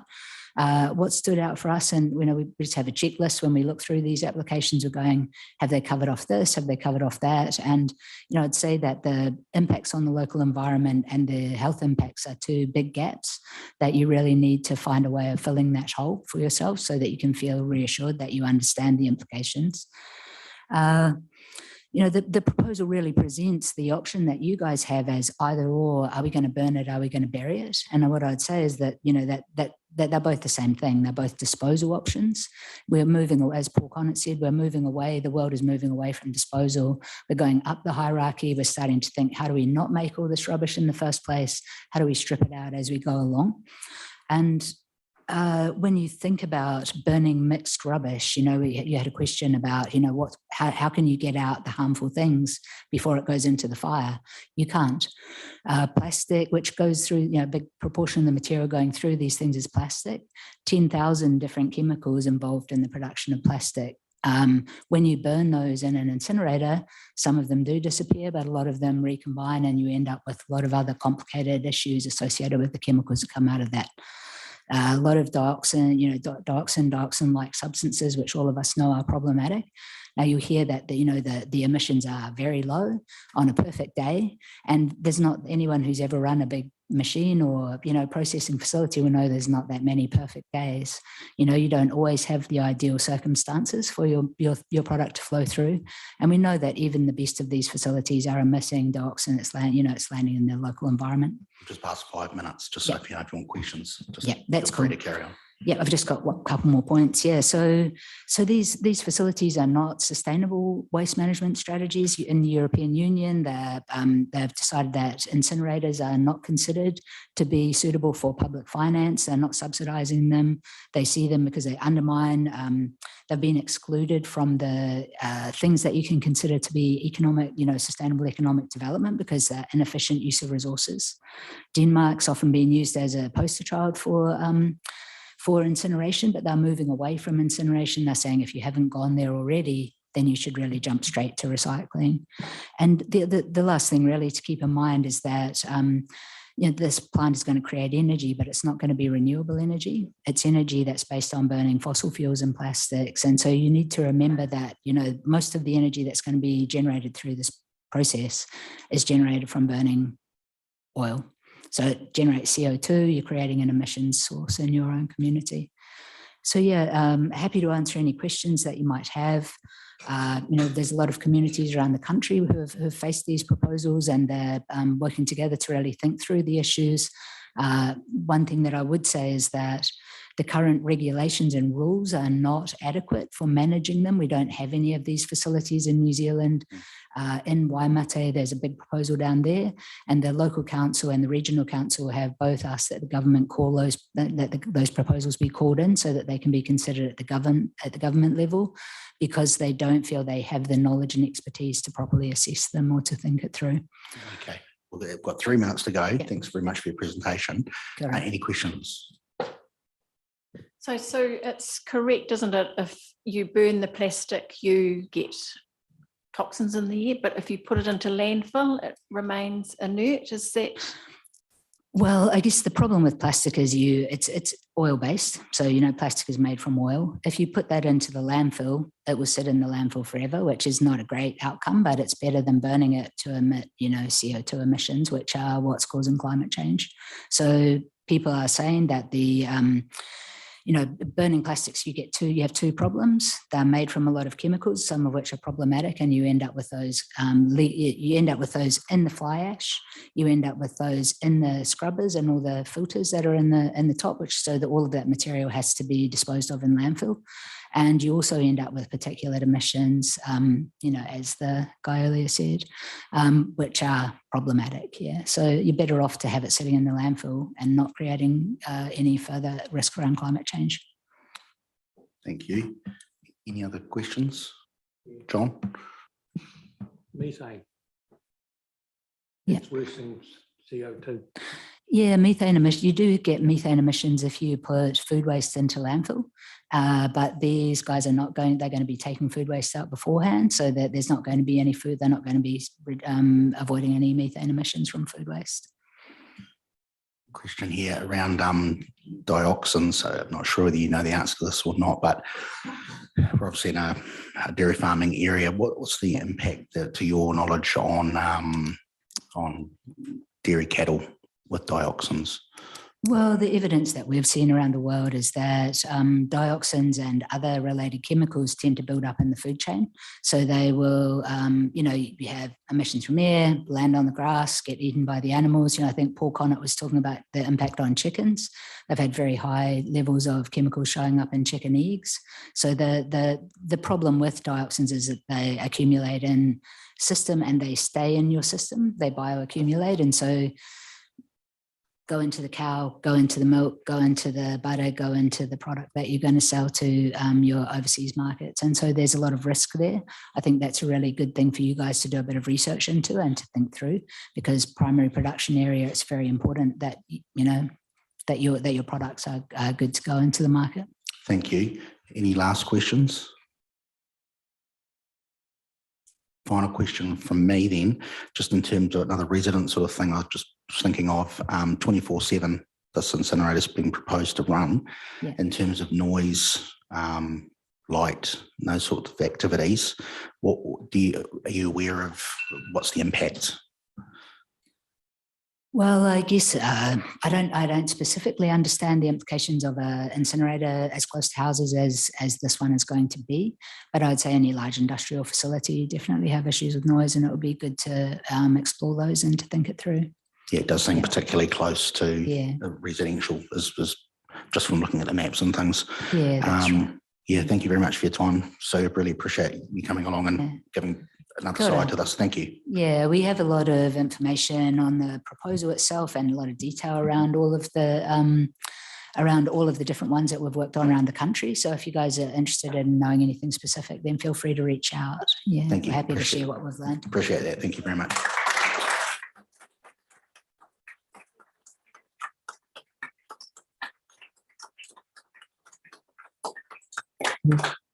Okay, and just to finalise it all out, that the Te Awamutu and Kihikihi Community Board receives the information on Roger Wilson, Global Metal Solutions, and Sue Coots of the Zero Waste Network Aotearoa.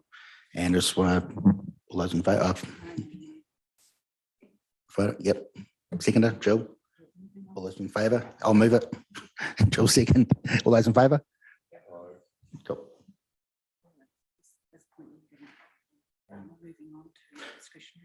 Cool. Yep. Yep.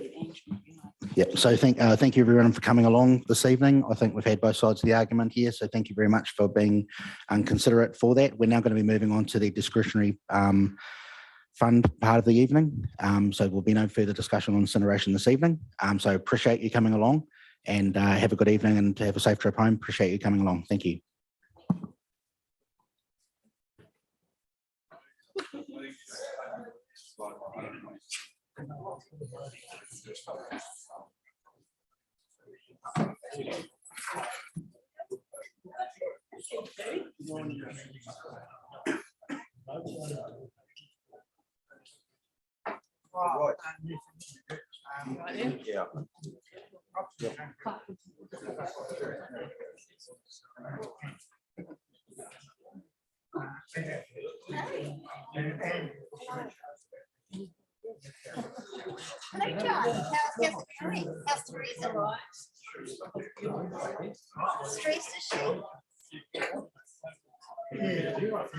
Oh, hey.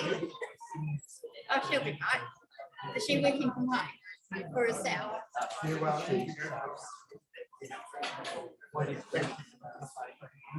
Oh, okay.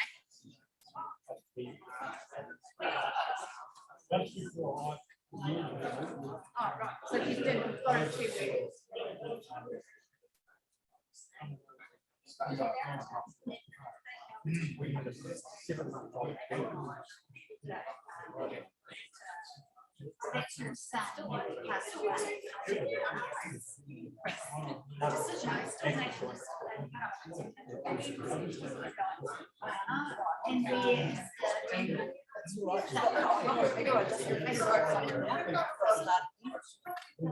We're good.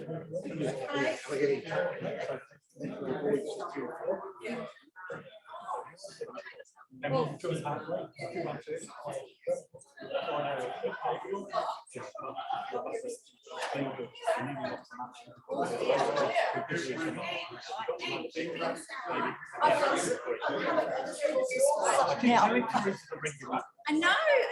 You do one step. I know. The last time I saw you, bring yes.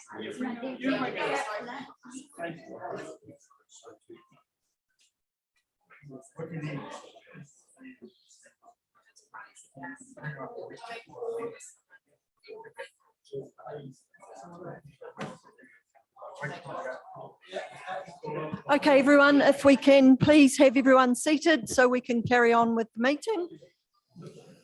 I just need to get my agenda back up.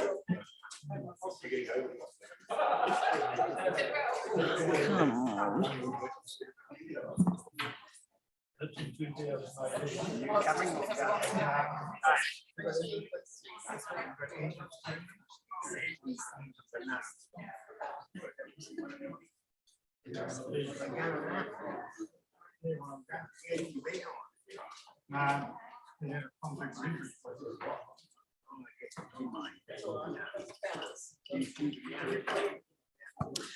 Okay, so we will move on with the item 6, which is the chairperson's report. Mark, sorry, could I get you to close the door for me on your way out, just to help make it a little bit quieter? Thank you.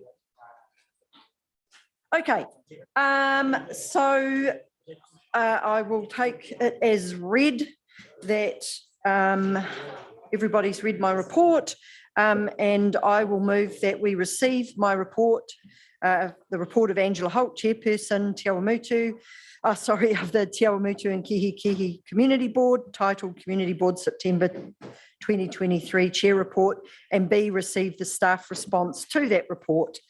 Can I have someone to second that? Lou, thank you. All in favour? Against? Carried. Excuse me, gentlemen, could I just ask you to talk quietly? Thank you. Okay. Just need to jump back a page. So first up on my chair report, we've got some comments in regard to the War Memorial Park. I would just like to make some changes to my recommendation, but I just wanted to check. Did anyone have any questions or comments in regard to what is proposed there?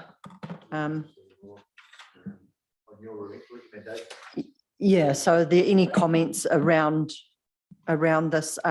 What I would like to change, it's just a slight change in the wording. So I would like to say, instead of where I've said part A, so if you just have a look at part A, I would just like to change that to say that all changes to the Te Awamutu War Memorial Park are put on hold while a full review is conducted. And then it would also just change part B slightly to say that all key stakeholders, mana whenua, RSA, Community Board, Next of Kin, Memorial, Park Maintenance Committee and other affected parties are consulted together as a participatory democracy on matters that impact all parties. So I just wanted to make us, shall I just go like this? Here. We'll make that easier. Well, that was why I thought if I include all affected parties, so then that just opens it up if I've forgotten anyone, like I've remembered the key ones. But I just wanted to check, are there any comments around us making this recommendation or anything that anyone can see that they think we should change? One of my concerns are that, I'd like to see this keep progressing and not just get completely parked. And I don't want to completely put the final nail in the coffin, so to speak. John? Are we allowed to make suggestions? If we all got together, make suggestions about how we remove stuff that's not needed and things like that with arborists and all those sort of people? Yeah, so what I'm thinking with my thinking behind part B was that the parties involved can come together around the table in that participatory democracy environment and have an open conversation about what we would like to see happen, what's retained, what's the parts of that concept plan that they would like to keep, the things that are really important to people, so that everybody together gets to have the opportunity to have that discussion together. Just quickly, just in part A, I was going to say, just to lead in, after strong representation, because we did have a strong representation actually, as a lead in. Yes. Because we're not doing this alone. After strong representation. Yeah. Okay. Actually, that's a really good idea from our community. Can we add... from on part A, just to lead in, after strong representation, that all of the changes, okay, for the Te Awamutu War Memorial Park are put on hold until further. I'm not sure if representation's right. You heard it? Representation's not the right word. Well, yeah, but I just think that there has been tonight, alone. Yeah, I don't disagree with that. Yes.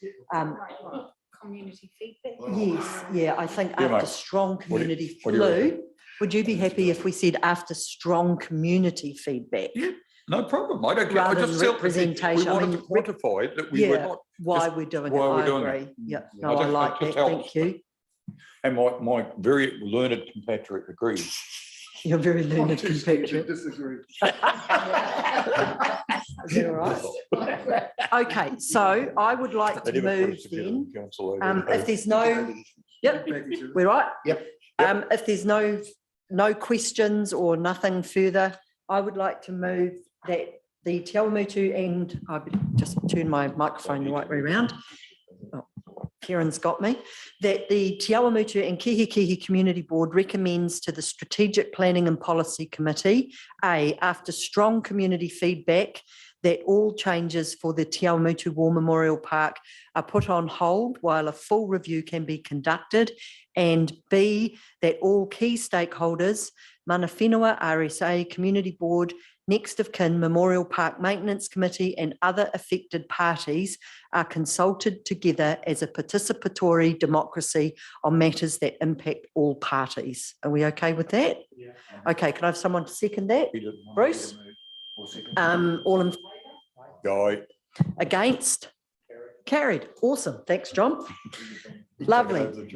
And then just very quickly, just want to let you know that I am meeting with Brad tomorrow to have a look at the Riwi Maniapoto Reserve.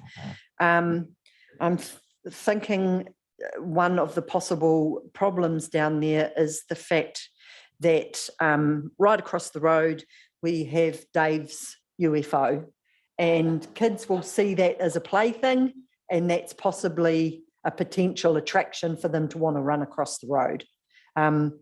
So anyway, I'm meeting with Brad. John. I've got a tenant who lives next to that. She won't use the park because her two little kids run away.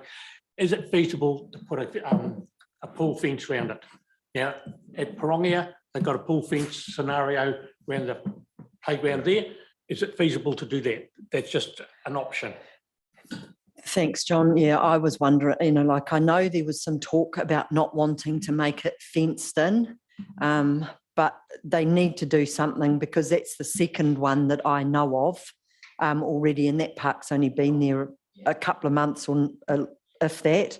Another comment that someone said to me, it's a shame they took away the baby swing. There's nothing for little, like it is actually a little kids space really. But there aren't any the baby swing's gone. But so I will just pass that part on to Brad, but I certainly are hoping that we can come up with something because it's not safe. 8:30 out at the playground. Yep. And can I suggest that maybe say to Brad that could a service club help with it, like something like that? Like a council aren't putting it in, but there are those organisations, Kihikihi are there. Yep, sure. Yeah, the Lions, I'm sure, being if they can do it. Yep, no, absolutely, I can suggest that. Unfortunately, the community day didn't happen, so I think they've got a new date for a Friday, so it sounds like a number of you are going to be available. Haven't heard back from Mandy as yet as to whether that's going to, that she got enough support for that day. She was asking how much support there was from everybody, so just waiting for that to come back. Then the rest of it's just, I don't need to go through that word for word, you've all read it, but if anyone's got any other questions in regard to anything there, and I've listed the things that I went to and what I've been up to. So that's pretty much where we're at. So if everybody's happy with that, and we've got no further questions, we can move on to the Treasury report. Yes. Staff response to Chairperson's report. Developed with Mana Whenua partners.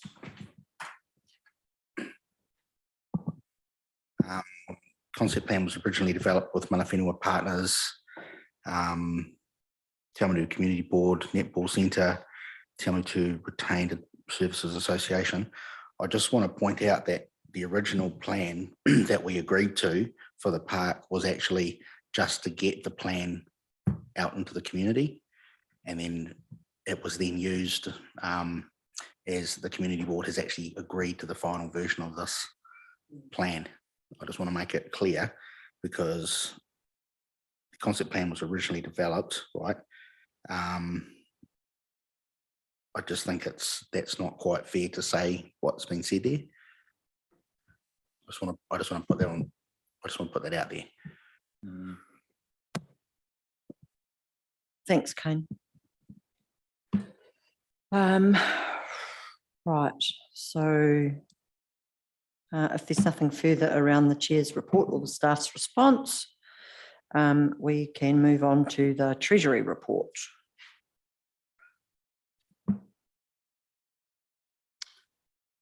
So just double check, there was nothing further, was there, in regard to that? Yeah, good as gold. Right, so item number 7, can I have someone to move that the Te Awamutu and Kihikihi Community Board receives a report of Nada Milne, financial accountant, titled Treasury Report for the period ended 31st of August 2023. Did I see Lou's hand go up? Yep. No move. Sorry, and John, thank you. To second, all in favour? Against? Carried. Okay, done. Right. There's nothing in that report that anyone wanted to comment on. I see. So we've got 50,000 to, okay, Sally, just one sec. We've got a balance of $50,280.80 currently in the coffers, some of which we will be allocating tonight. Sally, yep. With regards to the sharing shed sign that we got for free, and with regards to the Coronation of the Kings event, so there's $150 and $300, so $450 sitting there doing nothing. Are we possibly able to allocate that to the battery project? Just a thought. Oh, that's what I was thinking. It just sort of makes good sense.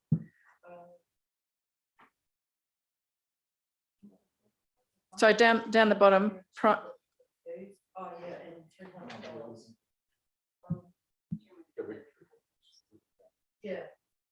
How about we get Kieran to do a report for that so that we can put it into the agenda and move it.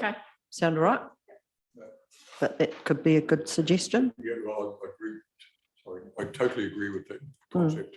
I want a household full of batteries. Yeah.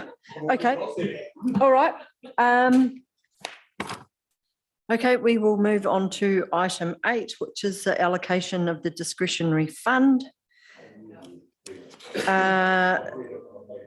Do we need to discuss the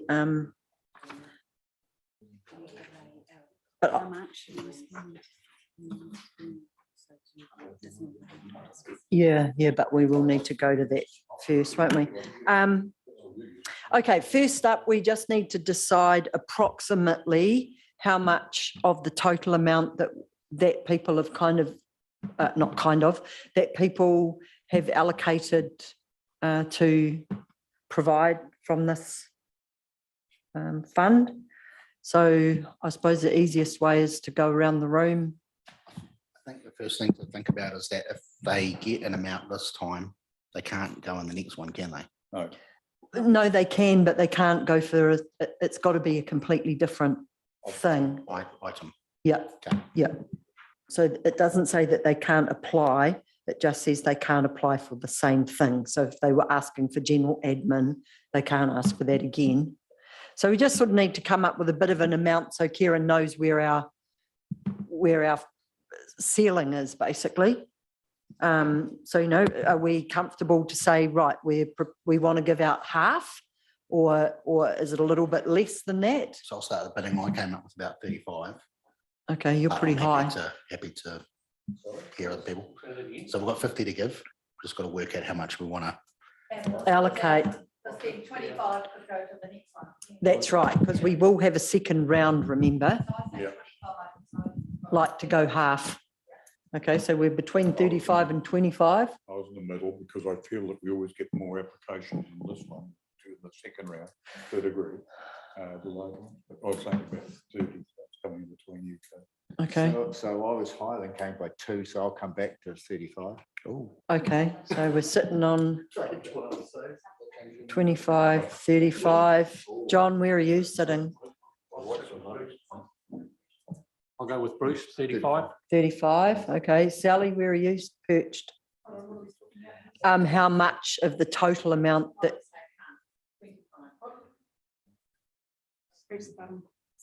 We're all 25, half. 25. So, So the reason I'm saying 35 is that we've got the money here now. They've asked for the money. Let's just get it out there. okay. That's my take on it. But So does everybody want to come up to 35, or do you want to do the same as what we do with the allocation, where we go, this is what everybody does and divide it by and average it out? Or come to a consensus?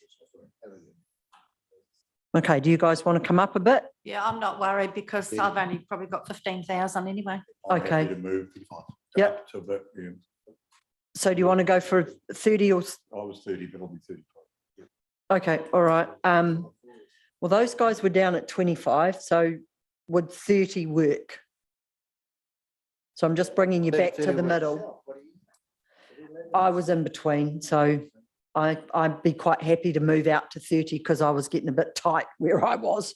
How about we go 30? I agree with Yeah. you. You know, you've got the money there and it's their money and most of it, we're still saving a bit. get it out. Okay. no, I'm 30, very 35. happy. Let's go 30-ish. 30? Let's go for, well, look, let's work to around the 30, but if we're a little bit over when we average it out, we're going to be within cooey. How's that? Does that sound all right? We're happy with that? I don't need to move a motion for that, do we? No. Okay, we're happy with that. Right, next question. Is there anything you need to discuss from those financials that you would like to discuss where we need to go into public excluded to be able to discuss the financials? Or have you made your decisions where you don't need to discuss those? Anything that would be confidential? Yeah, I would probably like to mention something that's confidential. Okay, that's right. Okay, yep. All right, so first up, we'll go into public excluded because we need to be able to do that first, because we can't make a decision until we know the result of that. So the bit that I want is, where is it? Okay, so we're going to make a recommendation to exclude the public, that the public can be excluded from the following parts of the proceedings of this meeting. Do I need to read all of that? Thanks. But basically, it's just saying we're going to go to public excluded just to discuss the financial aspects of some of the applications. So can I have someone to move that? Thank you, Bruce. Second. Kane, all in favour? Against? Carried. Okay.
Yeah, I'm turning myself on. Okay, welcome back. Thanks, everybody. So let's get underway with, make sure I find where I'm meant to be, the discretionary funds, and our opening one will be, let's see, the brain injury. Oh, where are they? I need them just to jump down so I can see where we're at. Okay, brain injury Waikato. And we will start by going around the table. So Jill, we'll start at your end. 500. Okay. Sally. I'd give them the lot. Yep. 800. 500. Come on, Kevin. Oh, sorry, give them 1,096. John was 8. Okay, so who's next? John was 800. 500. That's the full amount, 1,096 and 80. Yeah, you got me, didn't you? 500. Okay, whole lot. Okay, I actually only gave them the advertising because I wanted to, I couldn't see why we were paying for everything and they don't pay for everything in Cambridge. That was my thing. That's what I asked. So, and there were some things that they're saying they need to come to that I'm like, so I'm 294. I'm going to stick with it on this particular one. They do a fabulous job, but that's where I'm saying. Can I just let you know about brain injury a little bit? They get extremely tired and they are catering for such a wide area and they don't have any facility of brain injury sessions here in Te Awamutu or anything south. So that's the reason the people from over this area need to come to a small group here, which is what they want to facilitate. Yeah.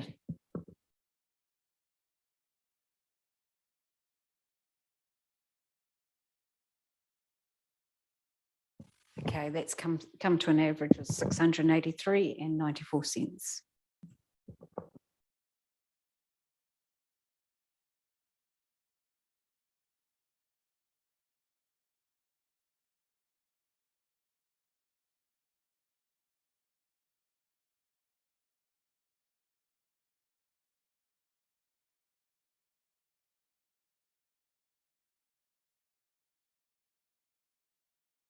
Yep.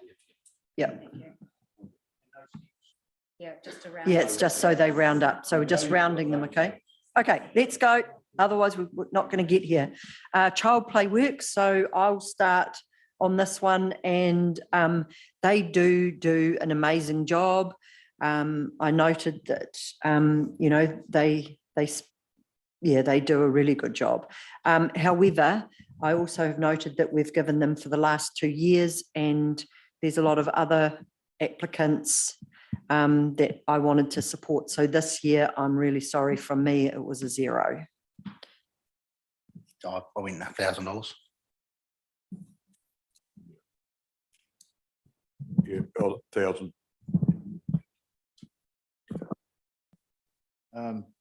The 500 from me. 500 from me. 500 from me. 500.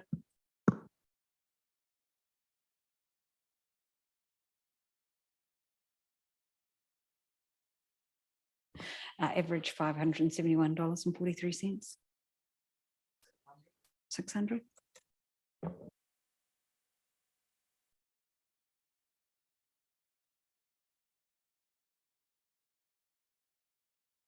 Happy with 6?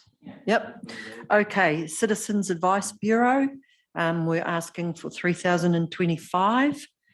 I did just make a comment here that I wanted to ask people about, and I note that they don't get a lot from council. And if not tonight, obviously, but if it could be something that we maybe consider lobbying on their behalf to request more funding from council, because when you consider the support like the eyesight and ComSafe get from council, these guys do an amazing job 5 days a week. You know, the numbers of people that they put through and help for our town as a community, the database that they operate, that they keep very well up to date. I would really love to see a little bit more financial support for them from a council level, rather than them having to use the discretionary fund to pay for things like their advertising. And can I say something as a JP? I sit in one of their rooms, I go do my business, but also listen to what happened. And I can remember when they came to council, and that council were going to squash it by quite a bit. And I just fought for that because I do the same as you. Exactly. A fantastic job. Amazing. For what funds they've got. No volunteers, or except for Jess, yeah, one. So let's move a motion. Well, I'll make sure we get something into the agenda for next time, that we can move a motion to propose to council that their funding is seriously looked at and they get a bit more support that's maybe a little bit more in line with those other organisations that we actually support. So I had done the same as last year, 2.3K, because I'm wondering if there's some, they boost posts, Facebook and things. There's lots and lots of Te Awamutu groups and Prongia and Kihikihi, you know, there's lots and lots of groups. I just, and Waipara as well. I wonder if we can sort of use that instead of boosting Facebook. So that's why I dropped mine to 2.3, but I echo your sentiments, what you're saying. Sorry, Kane's 2.3. Lou? Yeah, I'll go along with 2.3. I was going to use 2 grand. I'll go up to 2.3. Bruce? Sorry, I went to 3. Yeah. I went for 2. 2. 2.5. 2. And I'm going to go for 3 at the moment. So average is 2442.86. So round 2.5. 2.5. Okay. ComSafe, regarding communications costs. I needed to double check something here, but while I do, let's start back at Jill's end. 1,000. Yep. 1,000. Oh, what do we do when someone's excluded? Oh no, it's because it's less numbers, don't worry. I'll be a fair. I just wanted to. No, but Sally hasn't said Nothing anything. from me. Kane. Yeah, I think crime's going through the roof. So I think these guys need some support. So I'm going to say 3K. I actually did a bit of fence sitting here because I could not see the breakdown, and can someone maybe point to me if I'm blind, but I couldn't see the breakdown of what they're wanting. They just asked for a whole amount, but I couldn't see in the figures or anything where they actually gave us a breakdown or a budget of what those communication costs were. So no, you're not allowed to. Yeah. Am I allowed to make an exception if they have a specific piece of information that can help us make a decision? So what are you saying, it's actually wanting to delay the decision until next month, or? We're asking for an accountability. Yeah, because I don't believe they've fulfilled all of the, you know, like it says that they're supposed to provide us with a budget of for the costs of what they're wanting to spend it on, and I don't recall seeing that there. There's like their financials are all there, but I just don't, unless I just missed it. I don't recall seeing, can we maybe part, Kieran, would you be able to see if you can have a look? We'll move, I might just come back to finishing the ComSafe one if that's all right, because I just would like that clarified. Okay. Diabetes New Zealand.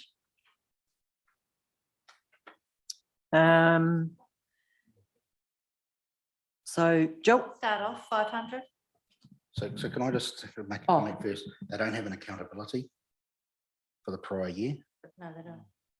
ComSafe didn't, or diabetes? Diabetes. Oh yeah, I think I noticed that too. Oh,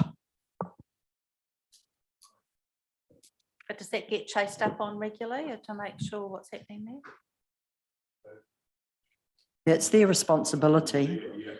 So, okay, seeing as that accountability is not there, generally, previously, we have said if the accountability is not there, we're not doing the money. Sorry, just bear with me just for a moment. Okay, I just get this awful feeling that has come in. It's just, I hadn't processed it. So, yep, sure. Pretty big job.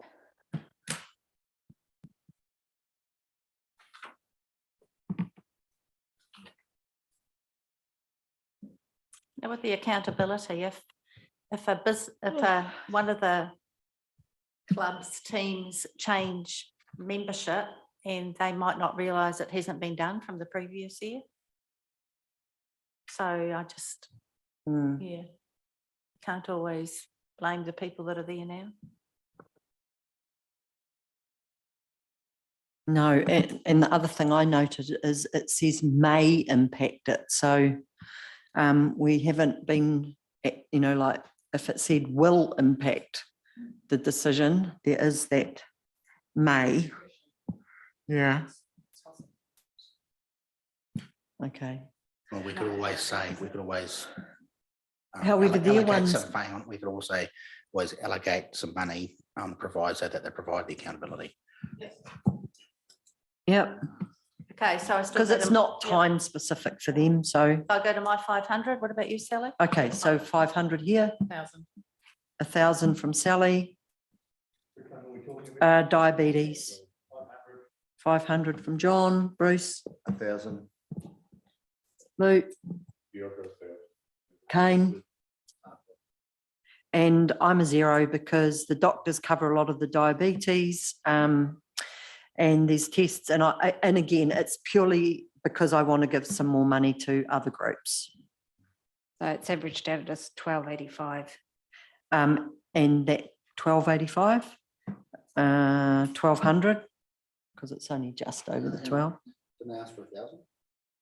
Yeah. So how did it get to 1285? Good point. Half that. I gave them 500. Yeah, I put in 5,000. Oh, did you? Yeah, sorry. 643. 650. Okay, hospice. We're asking for 2,000. I've actually said they do a great job. We've supported them for a number of years. Maybe they need a cheaper shop because they. Anyway, let's start from Kane. Yes, I've said shop lease 0. Luke. I'll give them full amount. Full amount? It was $2,000.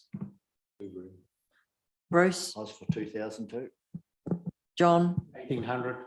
Oh, that's specific. Sally? Sally 0. 1,000. And 1,000 from Jill. And I'm going with a no again too on that one because I want to share it around. So that came 971.43. Rounded up to 1,000. $971.43. Yep, 1,000. 1,000. Okay, kids in need Waikato. These guys do, and this from my experience and my job definitely is a need. I mean, I know that carers get kids turn up on their doorstep, not even with any nappies. So these guys do an amazing job. So let's start with Kane. Kids in need Waikato. Full amount. Luke? Yeah, same. Bruce? Yeah, same. 1,000. John? 750. Sally? You go the whole thing. Jill? And I'm 1,000 for that one. So that averaged out to 928.57. 950. Or just go, I mean, they're close enough, aren't they? Let's just go to with the 1,000 on that because that's what they asked for. Right, next up, we've got the Kihikihi ratepayers. My comments on this was, I love this. It's capital. It's a really good feel-good project for Kihikihi. Oh, sorry, I've got mine in the wrong order. Okay, jump to Kōwaio. So Kōwaio are wanting $3,000. We did just give them last time in September the $2,000 towards the van. So at this point, I'm kind of fence sitting. Sally, I mean, Jill, start. Okay, Sally, John. What's that? 1,000. Bruce. 2,000. Lou. 500. Kane. Lou's gonna go first. Oh, sorry, who? Off. Lou turned it off. Oh, you need to turn it back on to do your amount. Yeah, yeah, you got me, didn't you? Yeah, 500. 500. Yep. Lou turned it off. That's right. It's operational cost, so I'm gonna go 0. Okay, and I actually am too. 500. Yep, cool. That's a help. Oops, so I put 5,000. Oops. Okay, now back to the Kiki ratepayers. How come I? Oh, so I went through my, oh, don't worry, I'll come back to them if everybody else's list is different. La Leish League, so they were asking for $1,320. I've just made a comment that I think they do a great job locally. So let's go with that one. Jill. 0. Okay. Sally, John. 1,000. 1,000. Full amount, and the reason is this breastfeeding's critical, I think, and we need to really, really support it. And also it's an event that's going to be held on the Waipa. Yep, and I was the full amount too for that one. So averaged out at $994. 994, so 1,000. Righto. Next up, Mangatauteri Ecological Corridor Trust. Yep. Again, this was a capital expenditure with the traps and things, and they were asking for $1,000. And it was a big yes from me. So $1,000 from me. Kane. Yeah, 500. Yeah, 1,000. 1,000. 500. I'm missing somebody. So I was, hang on, let's start again. I was 1,000. Kane was 5. Lou was 1,000. Bruce was 1,000. John was 1,000. Sally was 1,000 and Jill was a 5. Yep, 1,000. 500, weren't you, Jill? Were you 500? Yep. So average 857.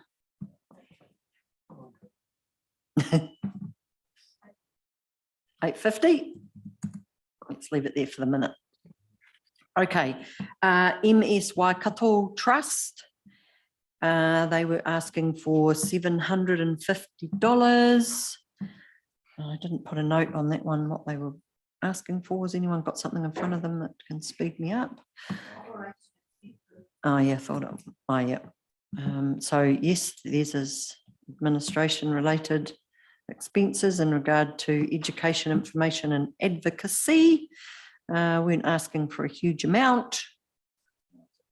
So yes, I'll start. I said yes to the full amount for this, just because it's a small amount and I think they need it. And I did too, so I'm a 750. Anyone not? Is there anyone with no funds or not 750? Has everyone said 750? So done. Joe? Yeah, it's here. You said if we I know, but I need a response, whether it's yes or no, not. I can't assume. I get myself in a lot of trouble. Assume starts with S and I do it quite frequently. So guess what? I can average that in my head. It's 750. Yay, I'm not an ass right now. Okay. Musika's gift. So this was in regard to Christmas hampers based in or Hopor in regard to families who have unfortunately experienced loss through suicide. So how are we looking on that one? Kane? I really would have liked to have heard from them, just to get a bit, because they're first time people. So I think I'd like to go with 500. 500? Lose a 500? 1,000. 15. Sally?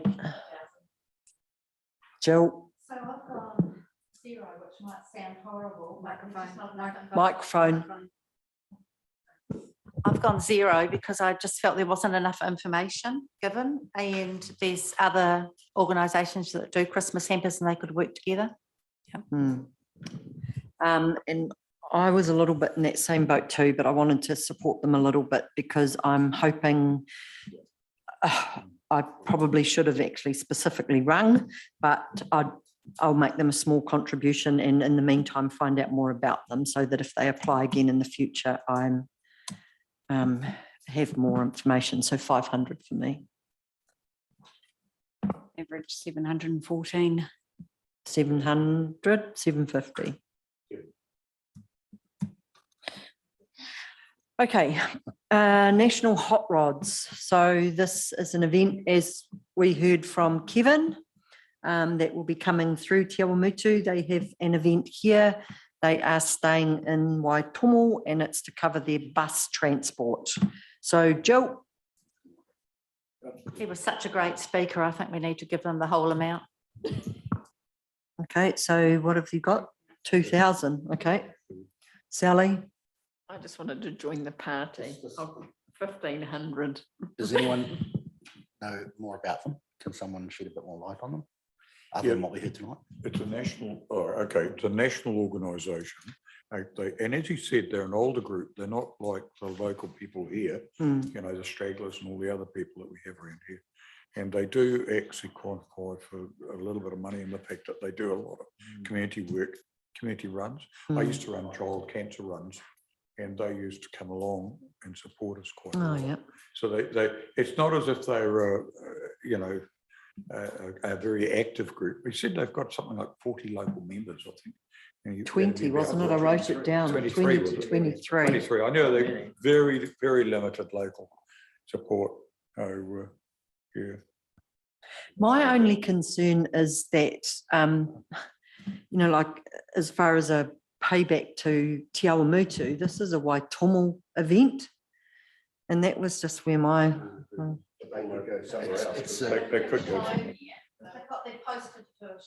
Yeah, absolutely. They are doing an event here. And a ride round here too.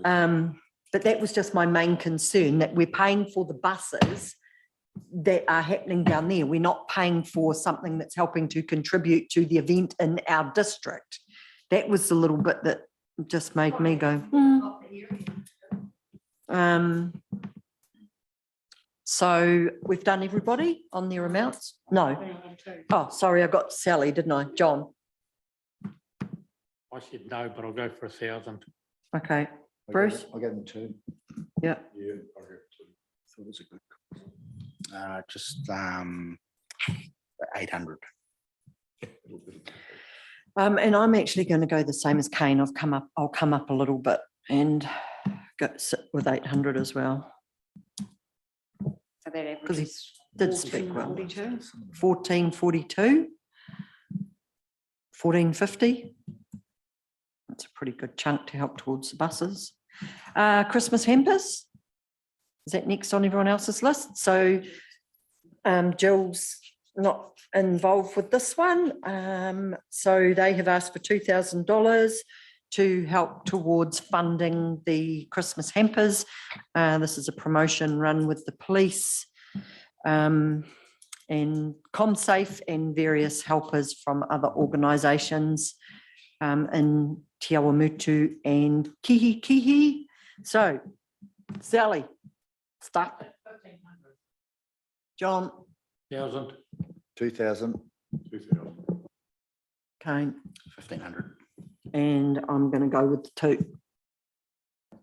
1,666. 17.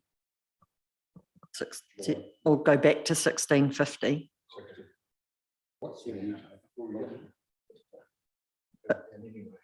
Am I rounding up or down? What would you like?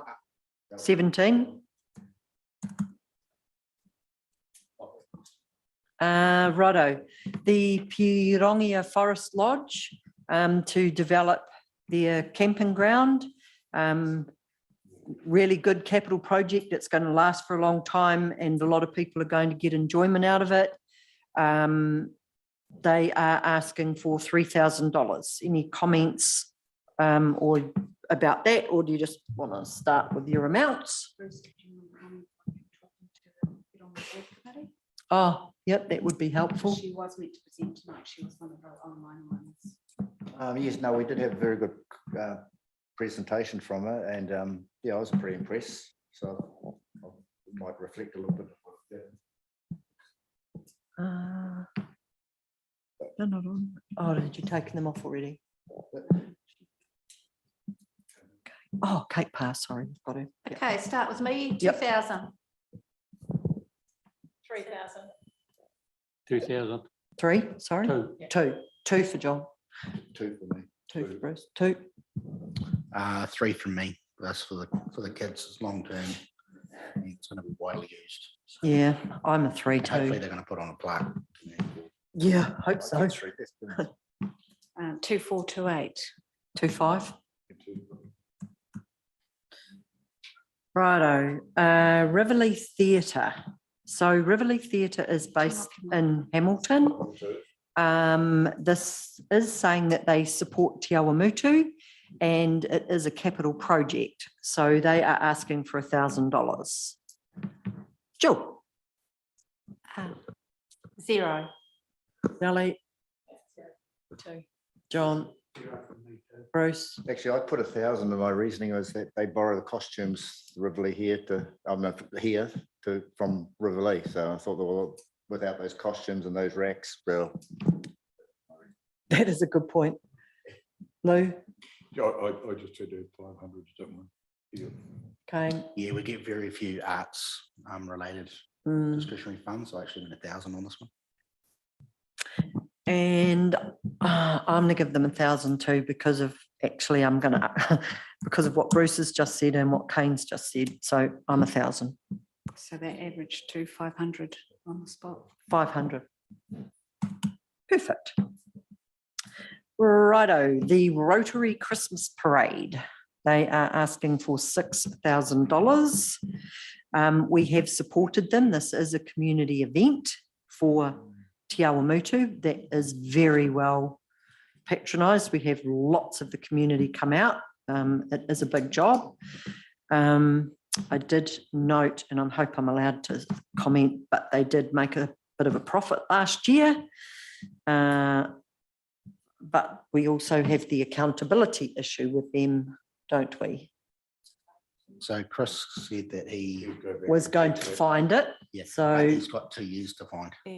yeah, and I suppose we do have, it's a little bit tricky with this one because historically we have partnered with either the eyesight or the Te Awamutu, I've had a complete mental block, Keep the Te Awamutu Alive group.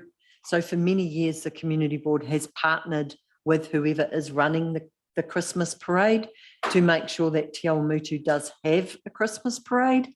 And it will be time sensitive. They need to know that they are supported or not.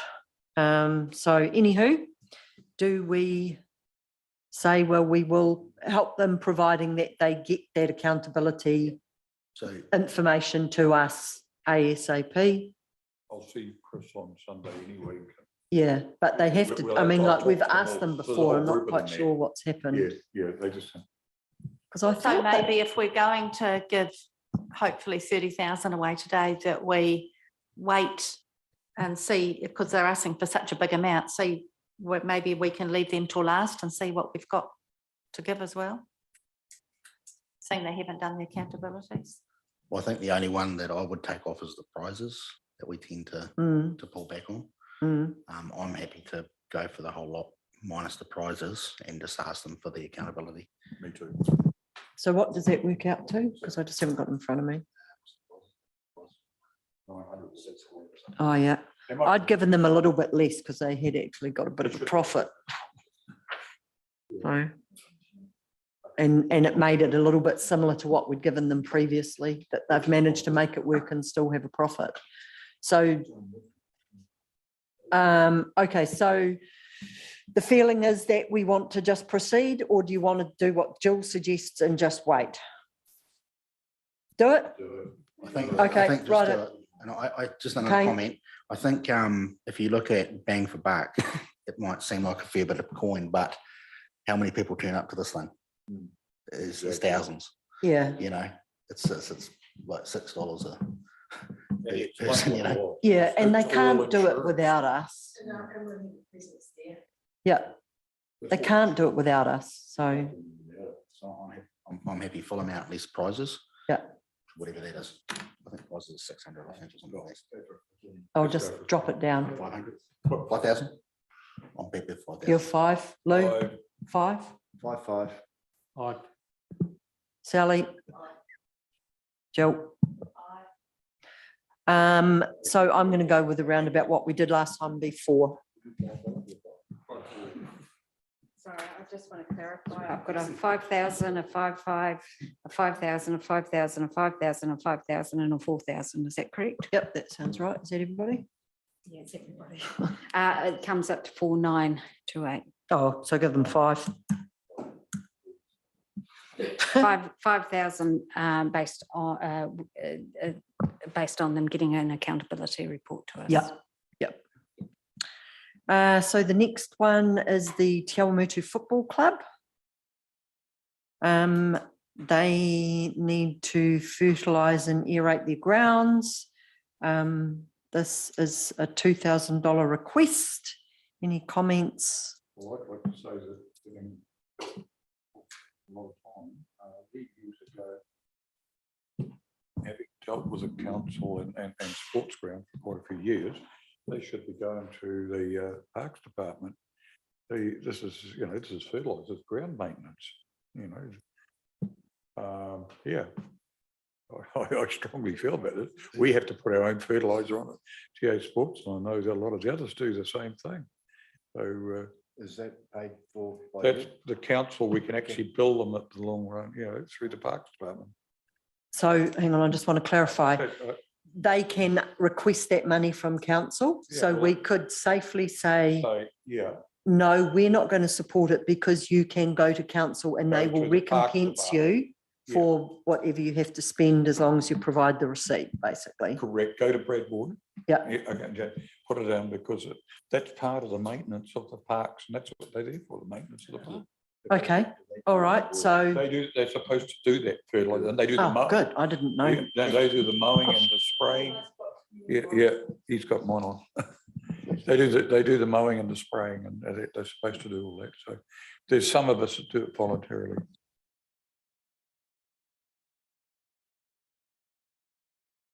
Coming back in on Zoom.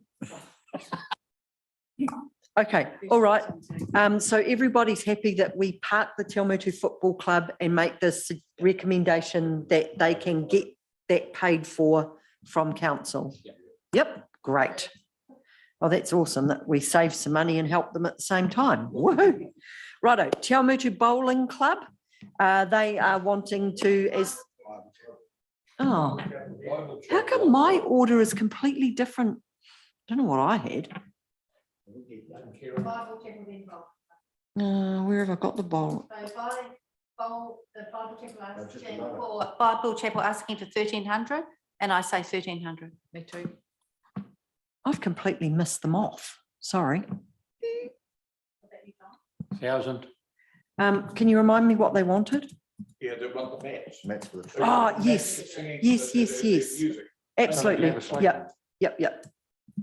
I've lost them. I must have accidentally missed them out. Right, where did we get up to? John? 1,000. 1,000. Bruce? 750. Yeah, I was for 1,000. 1,000. Kane? Full amount, again, it's an arts sort of a thing. I don't think the arts get They do a great job. They do it. I'm the full amount too, please. I did write all that down and it's eaten it. So that gives them how much? So that's come to 1,135. Do you want to go to 12 or do you want to go to 1150? 12? I know. Okay, Rotary. So have you guys got the bowling club next? Or have you got? Yep. Righto. So $2,000 for their Rosetown Easter Fours. So I saw that you could, they needed 1,000 if there was 16 teams. So I've sort of said 1,000 because I think it's going to be another event in town. Yeah. Gives them a leg up and a start.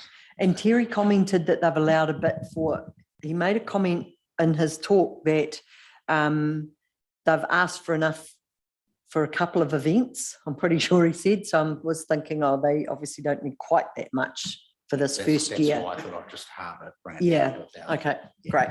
So Kane's 1,000, Lou? Yep. Yeah, change it. Yeah. Hang on, what's yeah? 1,000.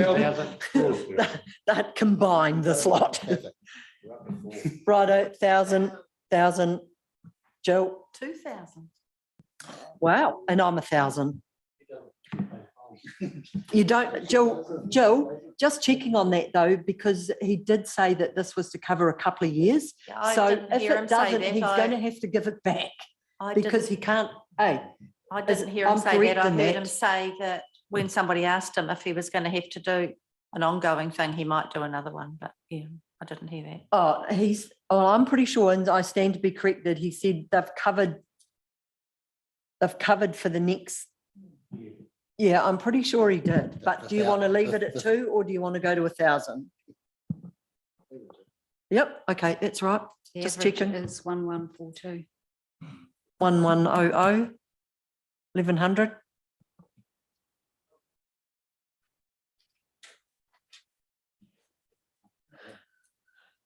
Do you want to go to 12 then? Okay.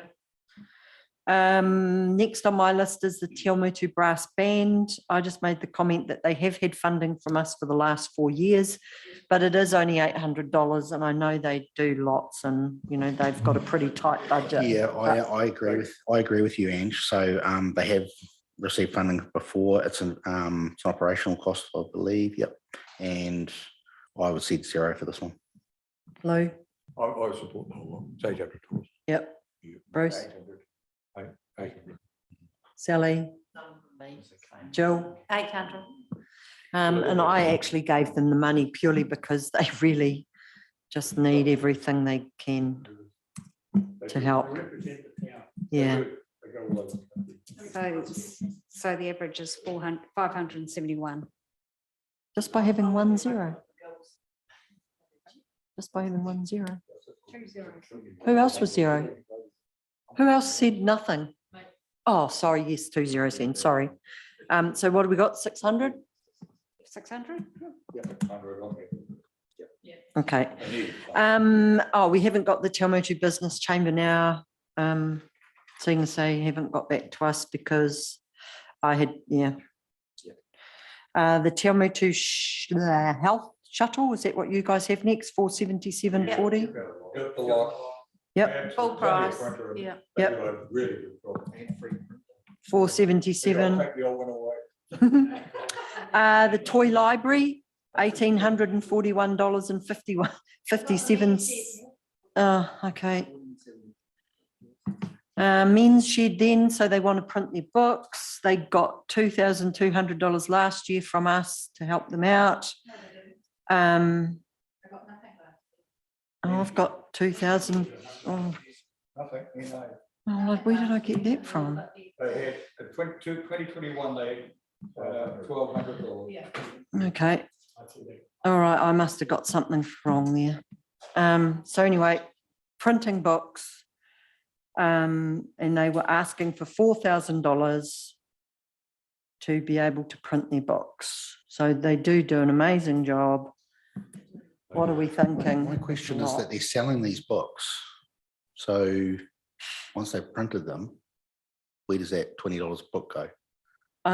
Well, from what he said and from what my understanding was from their application, it's to help pay for the running and the maintenance of their shed. They're redoing these facilities. Yeah. They're expanding it, all right? They did a great job for the flagpole here for me. They rebuilt all of that. What I'm trying to say is that if you go down there, anyone read that Red Street?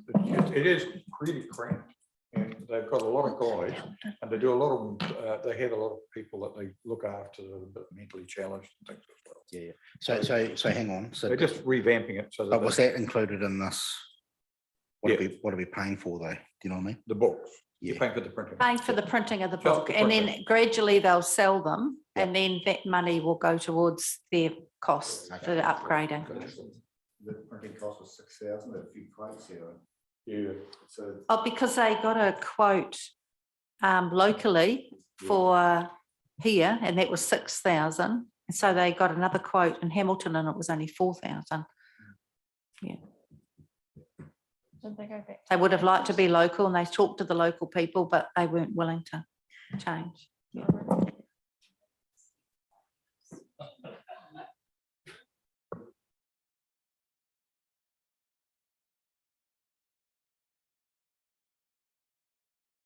So I've got 4,000 because they do need that so that they can start printing. They've got nothing to start printing with. Sally? Sally, 4,000 as well. We're both 4,000, Kieran. John?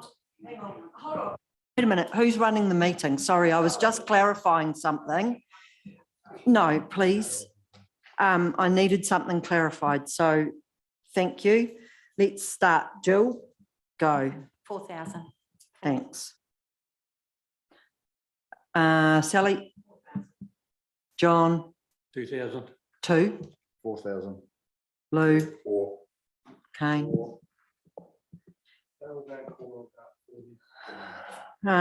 Okay.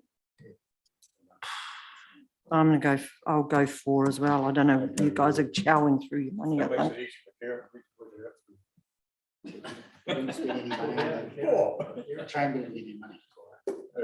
Yeah, but I was over.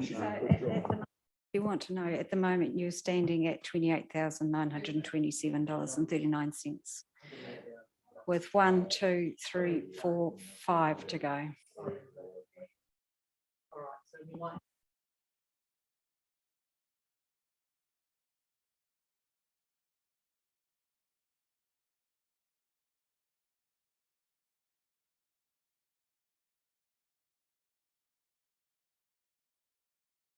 Yes, sorry, 1841.57 for the toy library for new toys. So It's no accountability for 2 years. This is our local library, isn't it? It's in our library. no, it's up by the Methodist Church. But I do think it's a pretty worthwhile sort of activity.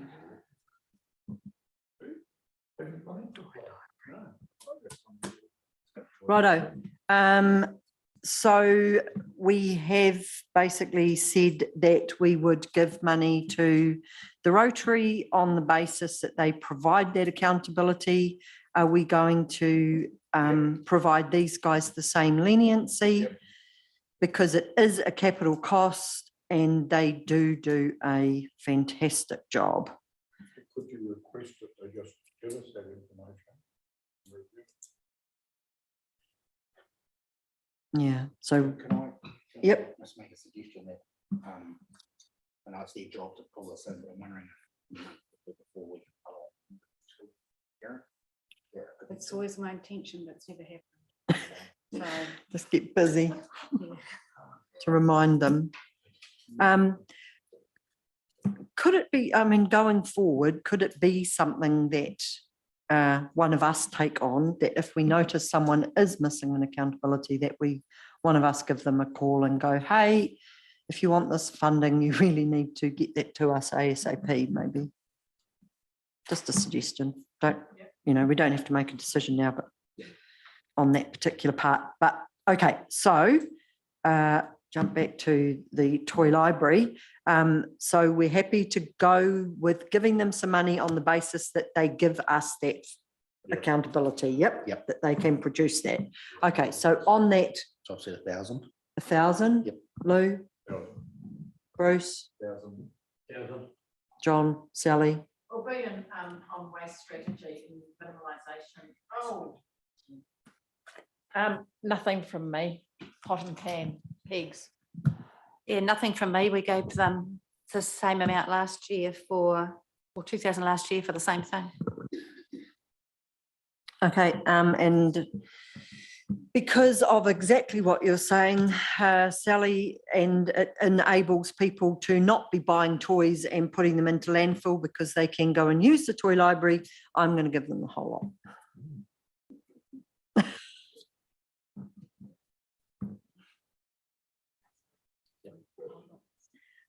So on the they came to- basis of the thing. So. But the average is 834. 850. Okay, what have you guys got next?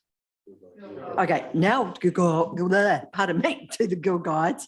They were asking for 3,300 for the rent of their building, which they generally ask for each year. So what are we thinking there? There's a problem they have there. That's the scouts that own the building. Yeah. They put it up all the time. They do. Okay.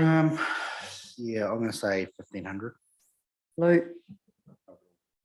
15. Bruce. 2 for me. 2. John. 2. Sally. How much, Jill? 2. 2. And I was 1,500.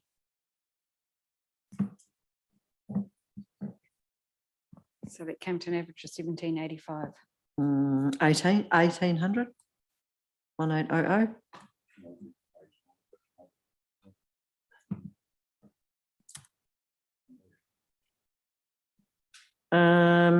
Okay, what have you guys got next? Theatre Beautiful?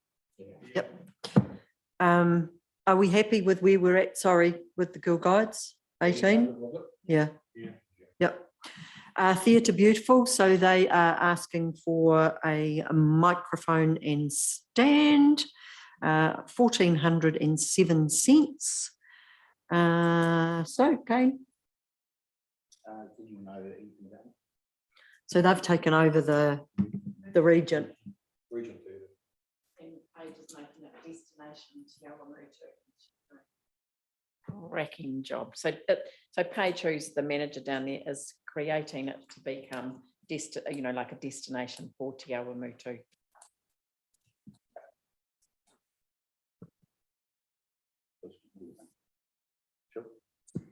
Full amount, 1,407.72. That's a ditto from me. John. 1,000. Bruce. I full amount, 1,407 plus the bit. Luke. Yeah, I would full amount. Okay. Full amount. And me too. Now that I know that they are a trust, not a limited liability company. So what do you make it 1,400? We'll do $8. So what is it? 1408 to cover the cents.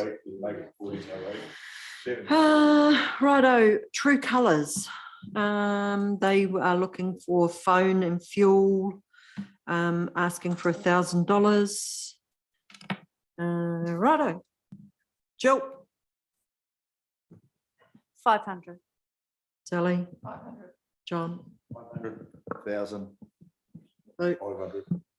Okay. 1,000. And I'm going to go for 500. 642.86. 650 for the minute. And then we needed to go back to the Kihikihi trees. Where have they hidden themselves? I've just lost them. They're here somewhere. Here they are. So they were wanting to make more Pahutakawa trees to go up in the town, and also some additional Anzac poppies, I think was the other one. So Kiki ratepayers are asking for $1,500. Definitely capital, definitely a great feel-good project for Kihikihi.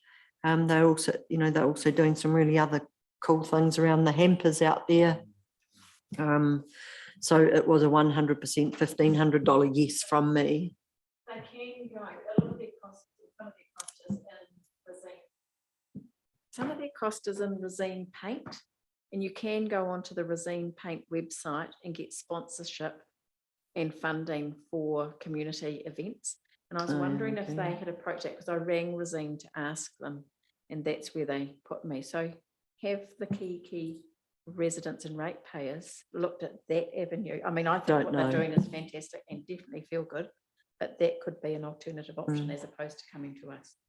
So how about we will agree to whatever we want to agree, ask them to look at that as an option. If they don't use those funds, then they can return them. Yep, that's a good idea. What do we think of that? Full amount from 1,500. Yep. Lou, Bruce, John, full. Sally. Of the proviso that they do try resins off. Yep. Jill and me too. And even like, yeah, I agree. I'll stick with it. So, guess what? The average is 1,500. Righto. So where are we sitting? So accountant. So currently we have overspent our budget by $5,135.11. 35,135.11. So Ange, we've parked ComSafe. ComSafe was parked. You're asking about budgeting. It might have been included in the, they did provide a cash flow with expenses, expected expenses, including the phone expenses. It might have gone into the financial part of the agenda, because it did also contain what we believe would be confidential information about staff and wages. Okay.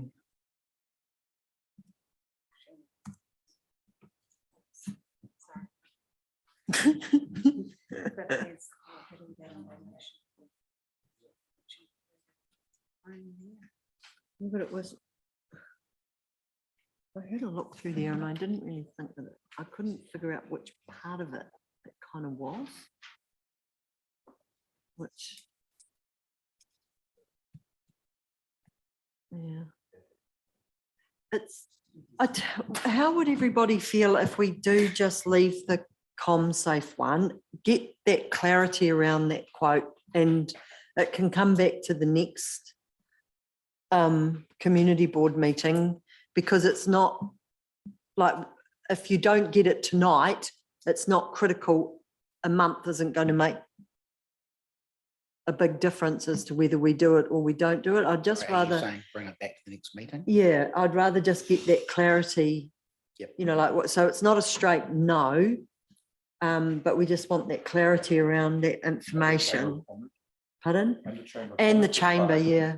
As long as they haven't paid for the transport to the schools, which they most likely will have, but at this point we don't know what that figure is. I mean, I suppose we could say we could give them $1,000 towards it, but and they give us back the balance for the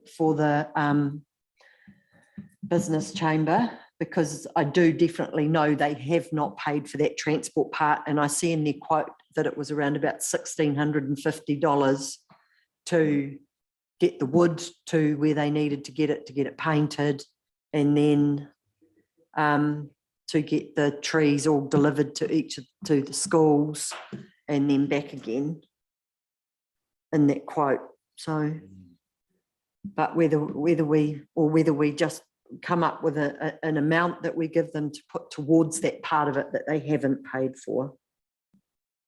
And the other thing I wondered, Ange, is so the men's shed are doing the trees for them, then they're going to paint them, then they're They've going to the schools to paid the decorate. men's shed for the Pardon? trees. Yes, Yeah. yeah. So then when they've been to the shops at Christmas time and they all get judged, then what happens to the trees? Oh, I actually know the answer to that because good. I contacted them to ask them that question. Yeah. They are going to, the plan is to repaint them so that they get reused. Apparently in Gisborne, when they do it, they get all new ones. But Shane was saying that they are pretty sure that they will be painting over them so that they can go again, because otherwise they're just going to get thrown out. And it's, yeah. So we are over our budget already, but so do we want to give them something towards those transport costs, or, you know, where are you guys sitting? Because as I say, they haven't been delivered. Maybe we look at it at the next meeting Oh, too. shoot. Yeah. And we need to hurry up and decide because we've gone over our Yeah. time frame as well. We need to wind up. Oh, yeah, we do. So we actually need to have a motion to carry on. So I'll move a motion to continue the meeting, seeing as we haven't actually got very long to go. Would someone like to second that? Jill, all in favour? Against? Carried. Thanks for spotting that because I didn't even realise the time. Righto. So what do we want to do with the business chamber? I think leave it. It's too many unknowns. Yep. Is everybody happy with that? I'm happy to leave. Okay. Righto. That's fine by me. Just wanted to double check. And what are we doing with ComSafe? Next meeting. Yep. So we're happy to park that. Right. Now, the next thing is we agreed to do 30,000 and we're over. So where do you want to start trimming? Some trimming. Do we want to? What's our total? 35,135. 35,135. We were talking about 35 stuff. Well, you were, but the one thing I do want to mention is that it doesn't leave us with very much money to allocate next time, or if we want to do something, because remember, as a community board, we do not have any money to do anything. So if something comes up that we want to contribute or do, we're down to my maths is too lazy. It'd be 15,000 is all we have left to allocate next time. 15. And that includes if we get the DIY thing off the ground, for example, and we had previously allowed 10. So that would mean we actually have 5. But your call, I'm just chairing the meeting. Well, I think someone's going to miss out now or someone's going to miss out later. Yeah. That's right. So, I mean, it's not our fault. We don't have a huge amount of money, right? That's the. Yeah. Yep. So that's Kane's feeling. Does everybody agree with Kane and you want to leave it where it is at 35? The other thing is just to whip through quickly and go, are we comfortable with that number or should we drop it a little bit? Yep. Do you want to do that quickly? Or Yeah, or but if you're even happy now, with that? Not at this stage. Happy with that? I'm happy with what Kane said. Yeah. We've got to suck it up and just move on. Okay. Over time. Yep. Okay. We're going to leave it at that. Everyone's okay? Yep. We'll just make sure we have got the same amount. So Kieran, fire away. Okay. Brain injury Waikato, $700. Child Play Works, $600. Citizens Advice Bureau, $2,500. ComSafe next month. Diabetes New Zealand, based on an accountability report, $650. Hospice Waikato, $1,000. Kids in Need Waikato, $1,000. Core YO Trust, $500. La Leish League, $1,000. Mangatotiri to Pirongi Ecological Corridor, $850. MS Waikato, $750. Would you say Musica's Gift, $750. National Street Rod Association, 1450. Operation Hamper, Christmas Hamper, 1700. Pirongia Forest Park Lodge, 2500. Riverlea Theatre and Arts Centre, 500. Rotary Club, 5,000 based on accountability reports. Te Awamutu Association Football Club, nil. Recommend advice to go to park staff. Te Awamutu Bible Chapel, 1,200. Te Awamutu Brass Band, 600. Te Awamutu Chamber of Commerce, nil. Te Awamutu Community Health Transport Plus, full amount 477.39. Te Awamutu Community Men's Shed, 4,000. Girl Guides Association, 1,800. The Theatre Beautiful, 1407.72. True Colours Charitable Trust, did I do Toy Library? Yes, I did. 850, and I've already had a promise that those accountability reports will be coming from the Toy Library. True Colours Charitable Trust, 650. Kihikihi Residents and Ratepayers, 1,500. Totaling $35,135.11. Is everyone happy with that? Do we need to move those, don't we? Yeah. So where on earth is it? Okay, right. I would like to move that the Te Awamutu and Kihikihi Community Board receives the report of Karen Phillips, Governance Officer, titled Discretionary Fund Allocations, September 2023, and B, allocate grants from the Waipa Community Discretionary Fund as stated in the following schedule. Can I please have someone to second that? Jill, all in favour? Against? Carried. And do we need to approve the actual amount? We do, don't we? That's what we've done, allocated the grants. Oh, but shouldn't I be saying allocate $35,135.11? Don't need to specify. We're breaking them down. It's not there, but it's. Okay, cool. That's all good. Just double checking. Righto, that's good. Right. So we now move on to lots of pages.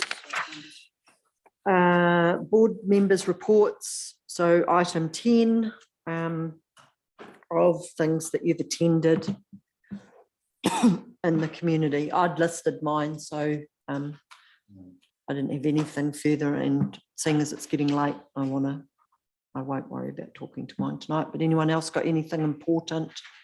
I went to the Kihikihi Ratepayers Association meeting with Ange, and that was, I really put Lou's apologies in, and that was really good. They're quite passionate about what they're doing.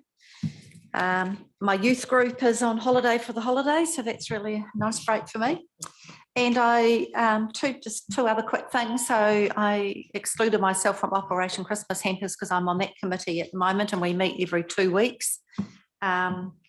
And yeah, I'm really pleased to be on that committee. Yeah, it's quite a large committee, but unfortunately there's probably about 15 people on it, but at our meetings there's usually only 4 people that are able to come for different reasons. So it's quite a bit of work. This Saturday we've got a sausage sizzle and car wash, but if it's raining we make no money, so we have to cancel it and we can't do it again. So and also Sally and I tomorrow from 12 till 5 or 6 we're behind the museum showing people how to grow vegetables. So sorry, behind the library. So not we'd be stuck with the museum. Sorry, behind the library. And we've got sponsorship from a couple of businesses, so people will be going home not empty-handed. So it was in the Waikato Herald advertised, and the council have put it, the comms team have put it on the different Facebook pages, and quite a large response. So I'm hoping for quite a good turnout tomorrow. Cool. So from us, best of luck. I hope it goes really well. I will try and get down to see you, and I've got the vests and the flags, etc., to give you for tomorrow. I just wanted to add to my list. I also went to the AGM for the Te Awamutu Business Chamber, and things are really turning around for those guys. It's like a really good vibe. They've got lots of really cool things happening, like their Black Friday blowout again. They're getting good attendance at events and things. It's really starting to hum along. The work that team has done is really quite noticeable. So yeah, it's cool to see. John? I was at the Urban Miners the other week. I talked to, I think it's Richard, who was down the top end, at the, where you come in. He suggested that he wants a seat so he can take his wife from CHT to look over the thing. I have talked to Brad. It's in the plan. So they will get hold of me and we'll work out where to put it. I've also talked to Brad today. A guy from the prison officer had rung me. He's involved with this rifle range behind on Factory Road. There's a mess there around there, so I'm trying to get Brad to go and have a look. If you could sort of just mention it to him tomorrow. And I'm Bill Harris's gopher. Oh, at the Alpha. At the Alpha. Cool. Go, John. We have hung 4 sets of double doors, 1 single door which is disabled. We've been told we've got another single door to put up, cut another hole for another double door. So having fun at the Alpha. Yes, there's some timber that's shit. And yeah, it's the 3 of us up there doing it when we can, and it's been a ball. And Bill seems to be pretty appreciative of what we've been able to achieve. Oh, and nice. I think he was having, in what you call the old restaurant, he was having some sort of thing there sometime today. So it's improving. Cool. That's all we can do. Oh, nice. Well done. The outside looks shit. There's a leak in it. Leak's still going around, but Bill's going to chase them all up. But yeah, there we are. Oh, nice. Thank you. I just thought of 2 quick things. One is that there's going to be a wattle pulling day on, I'm pretty sure it's October the 15th on Kakapuku. I will send out an email, so if anyone is available to come and help or can rustle up some additional people, obviously the more the merrier. I will approach the PD team to see if they might have some PD guys available, unless anyone can see a problem with me doing that. And there was, and I will be speaking at the Rosetown Lions tomorrow night, and hopefully I will also get along to the Destination Te Awamutu AGM, which is also tomorrow. So hopefully I can manage to squeeze those in. So just so you know, if there's nothing else on things that we've attended, we will move on to the date of our next meeting, which will be the 25th of October, 2023 at 6 p.m. And we need to very quickly talk to this late item in regard to 90 Mahoe Street. So very quickly, Kieran had done a great job of pretty much explaining the bulk of what I wanted to ask about in that late item summary. Basically, what we've been asked to do is to provide a feasibility study. It is a fairly chunky amount of work, and when Shane and I, after we had met with the staff in regard to the discussion that we had with them about the Homes Garage, we both are pretty busy, but I just wanted to make sure that, we initially supported it. I just wanted to make sure that everybody is supportive of me continuing to work on this project representing the community board.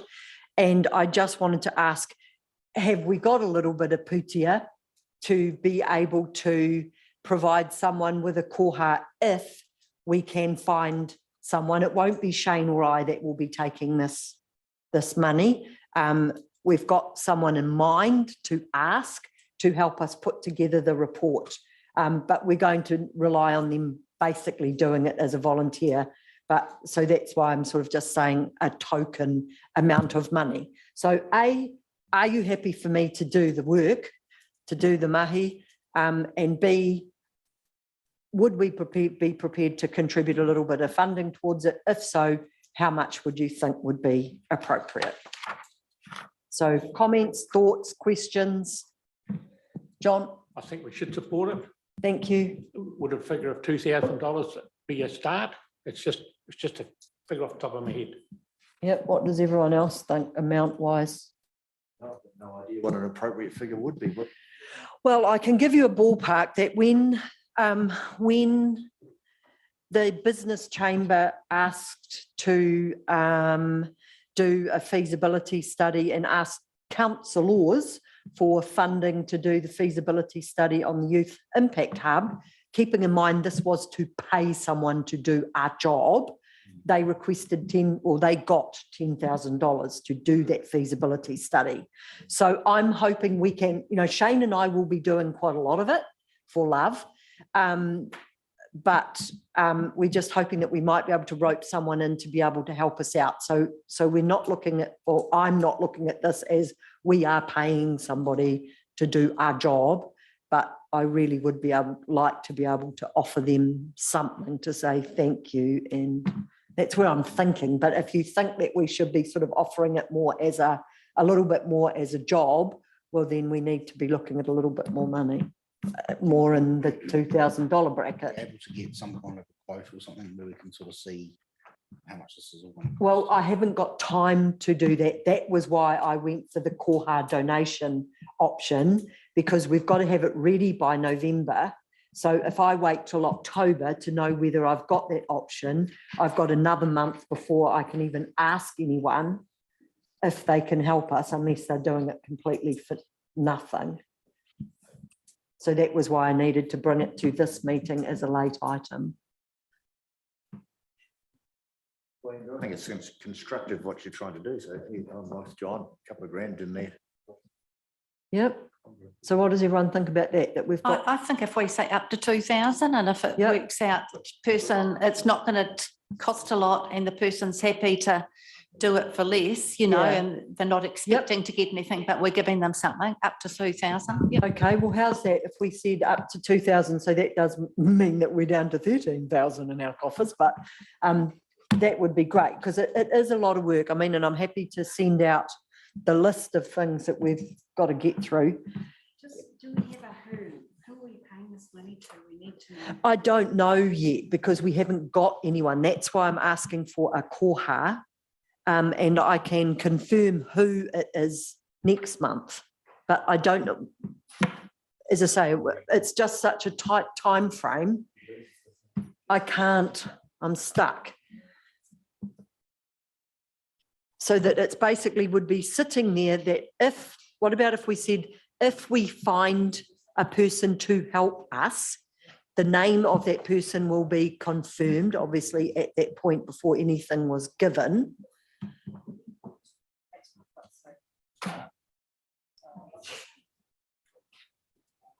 So we've approved that I'm allowed to support it. I mean, when we did, for example, when we did the King's coronation, we didn't name the names of the people that were given kohas to help us. Sorry, we're just trying to finish this off.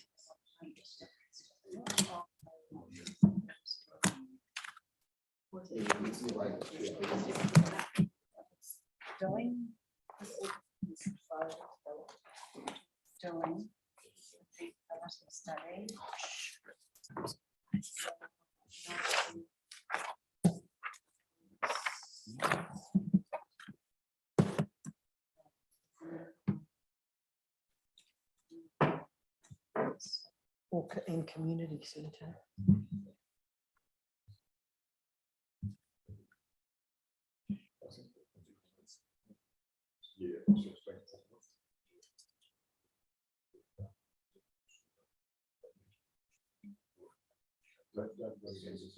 I mean, because we're still controlling it. It's not like we've given that money to anybody at this point. We're holding on to it, and we might not even use it. We might be able to find someone to do it. Get someone to do it.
All righty. Okay. All right, listen up. We're just about done. Kieran's going to read out our, excuse me, we just want to do this motion and then we can have a chat. Luke, please. That the Te Awamutu and Kihikihi Community Board approves the chairperson's participation in developing a feasibility report for the 90 Mahoe Street project and provides a financial contribution of up to $2,000 plus GST from its uncommitted funds towards the feasibility study for 90 Mahoe Street as an indoor market and community centre. Yep, we have someone to move that. Jill, second. John, all in favour? Against? Carried. Thank you. So we can close the meeting at, can we say 9? Oh, sorry, gosh, yes. We need to have a closing karakia whakamutanga. Kua mutu a mātou mahi, mō tēnei wā manakitia mai mātou katoa. O mātou hoa, o mātou whānau, ai o ki te aorangi. So our work has finished for the time being. Protect us all, our friends, our family. Peace to the universe. Kia ora and pō